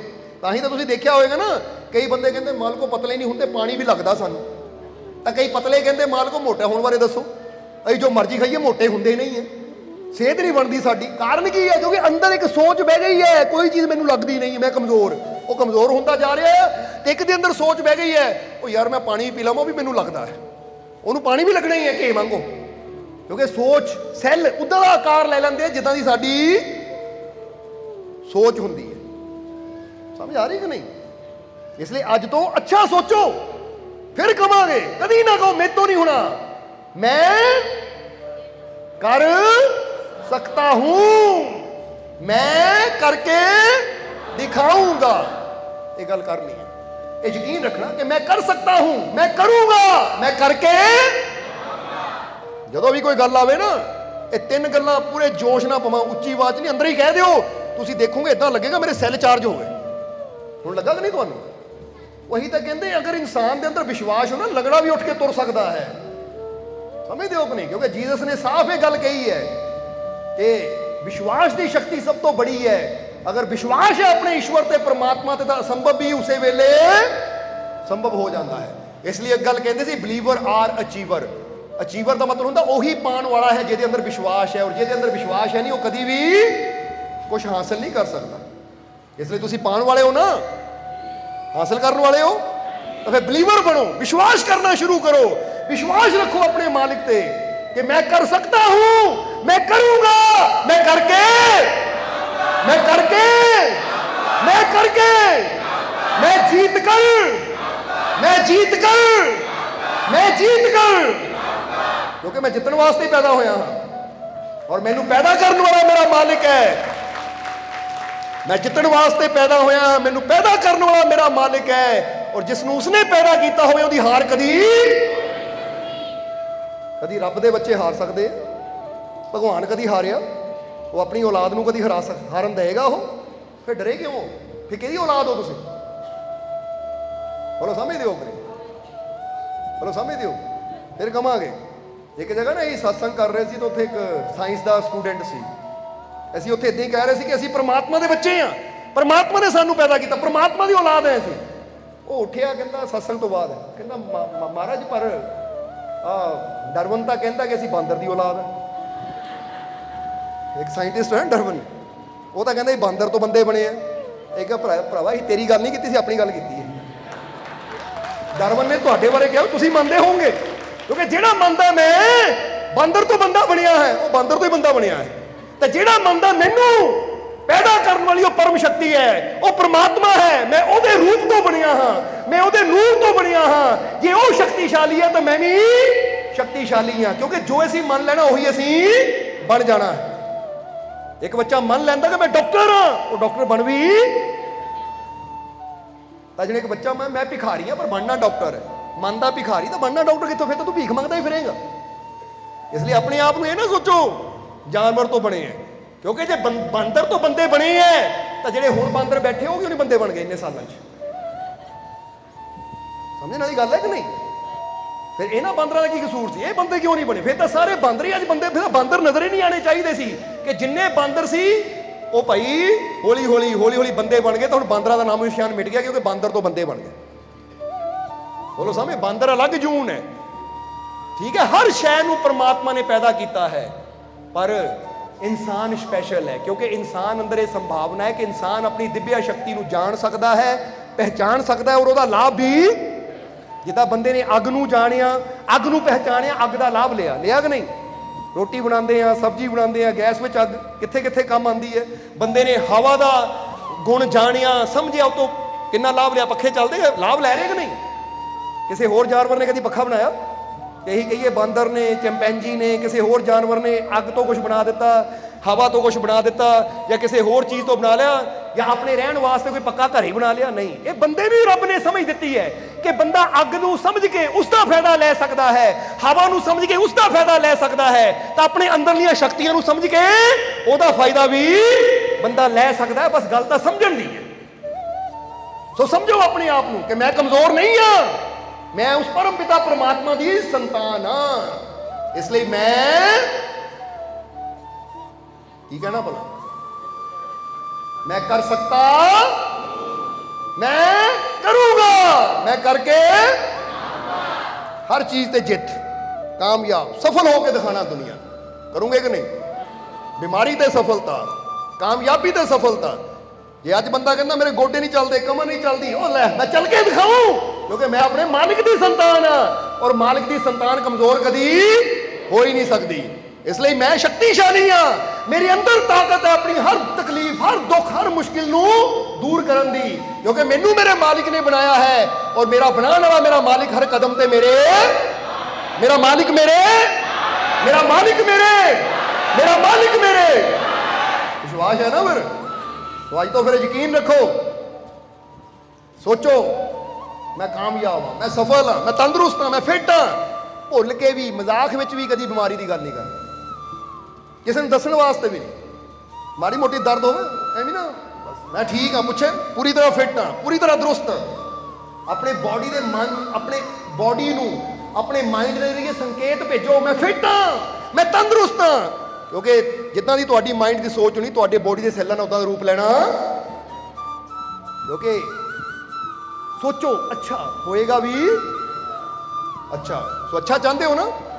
रहमतां की गल करनी है, खुशियां की गल करनी है, हर वेले सिर जा बन के नहीं बैठे रहना, बहुत बुरा हाल है, बहुत दर्द है। और तुसीं देखोगे कभी देखना जिहड़ा घरां च औरतां ज़्यादा करदी ना, सिर बन के बैठियां रहंदियां, सदा बीमार ही रहणगियां, सदा अज भी कल भी 10 साल बाद भी। और इदां जिंदगी जीण दा कोई, और जिहड़े बंदे भी इदां ही करते रहंदे हैं ना, कमजोर जो हाय हाय हाय, वो भी हाय हाय करदे। इस करके हाय हाय नहीं करनी, अज तो हाय हाय इनू बाय बाय कर दिओ। देखो ना हाय बाय, हुण तां वाह वाह वाह, मजा आ गया। की कहना है? वाह वाह वाह, मजा मजा मजा आया कि नहीं? फिर जय मालिका दी। तो मजा लैण वास्ते जिंदगी मिली है, आनंद लैण वास्ते जिंदगी मिली है, हाय हाय करने वास्ते जिंदगी नहीं मिली। इसलिए अज तो अपनी हाय हाय नू वाय वाय कहो, और वाह नू अपने जीवन च लियाओ, मालिक की रहमत नू अपने जीवन च लियाओ।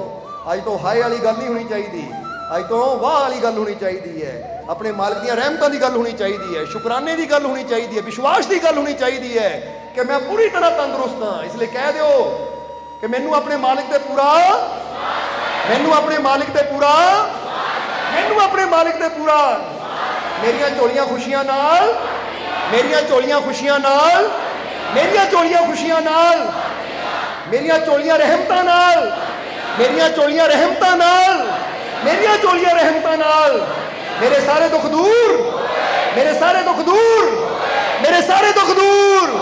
मेरा मालिक मेरे, मेरा मालिक मेरे, मेरा मालिक मेरे। जाओ मालिक सदा ही नाल रहण, तुहानू खुशियां रहमतां बरकतां नाल मालिक भरपूर रखण। आने वाला समा तुहाडे सब दे वास्ते कामयाबी, सफलता, खुशियां, रहमतां, बरकतां भरिया होवे। यही साडी उस मालिक दे चरनां च अरदास बेनती है। और अज जिन्ने भी उस मालिक दे चरनां च हाज़री लगा रहे हैं, मालिक तुहाडी सब दी हाज़री अपने चरनां च कबूल करन। और जिहड़े जीव अज उस मालिक दे नाम दी न्याज़ा लैके आए हैं, जिहड़ा जिस भावना नाल न्याज लैके आया है, मालिक उहदी ओह भावना नूं, उहदी कामना नूं पूरा करन, उहदी न्याज नूं कबूल करन। और जिहड़े जीव खुशी दी न्याज लैके आए हैं, मालिक उन्हां दी खुशी दी न्याज़ां कबूल करके उन्हां जीवां दी झोली च इन्नियां खुशियां पा देन कि कदी उन्हां नूं फरियाद करन दी लोड़ ही ना पवे। और जिहड़े जीव दरबार दी सेवा च योगदान देण वाले है, मालिक उन्हां दी सेवा नूं कबूल करन और उन्हां दे कंमां कारां च भी बरकत पाण, रिज़क च बरकतां देण, ताकि इसी तरह संगत दी सेवा करके, मालिक दे घर दी सेवा करके, रहमतां हासिल करके अपना जीवन सफल बनाते रहन। और अपनी रहमत, अपनी बख्शिश, अपनी कृपा, दया, मेहर हमेशा मालिक तुहाडे ते बनाए रखन। आने वाला समा तुहाडे सब दे वास्ते कामयाबी, सफलता, खुशियां भरिया होवे और हर पल सुख सुख समृद्धि नाल भरपूर होवे। दिन दुगनी रात चौगनी तरक्की मालिक तुहानू देण। यही साडी उस मालिक दे चरनां च अरदास बेनती है। और हुण अंत विच तुहाडे सब दे अंदर वसदे उस मालिक नूं असीं प्रणाम करदे हां। साडा प्रणाम स्वीकार करो। जय माता दी।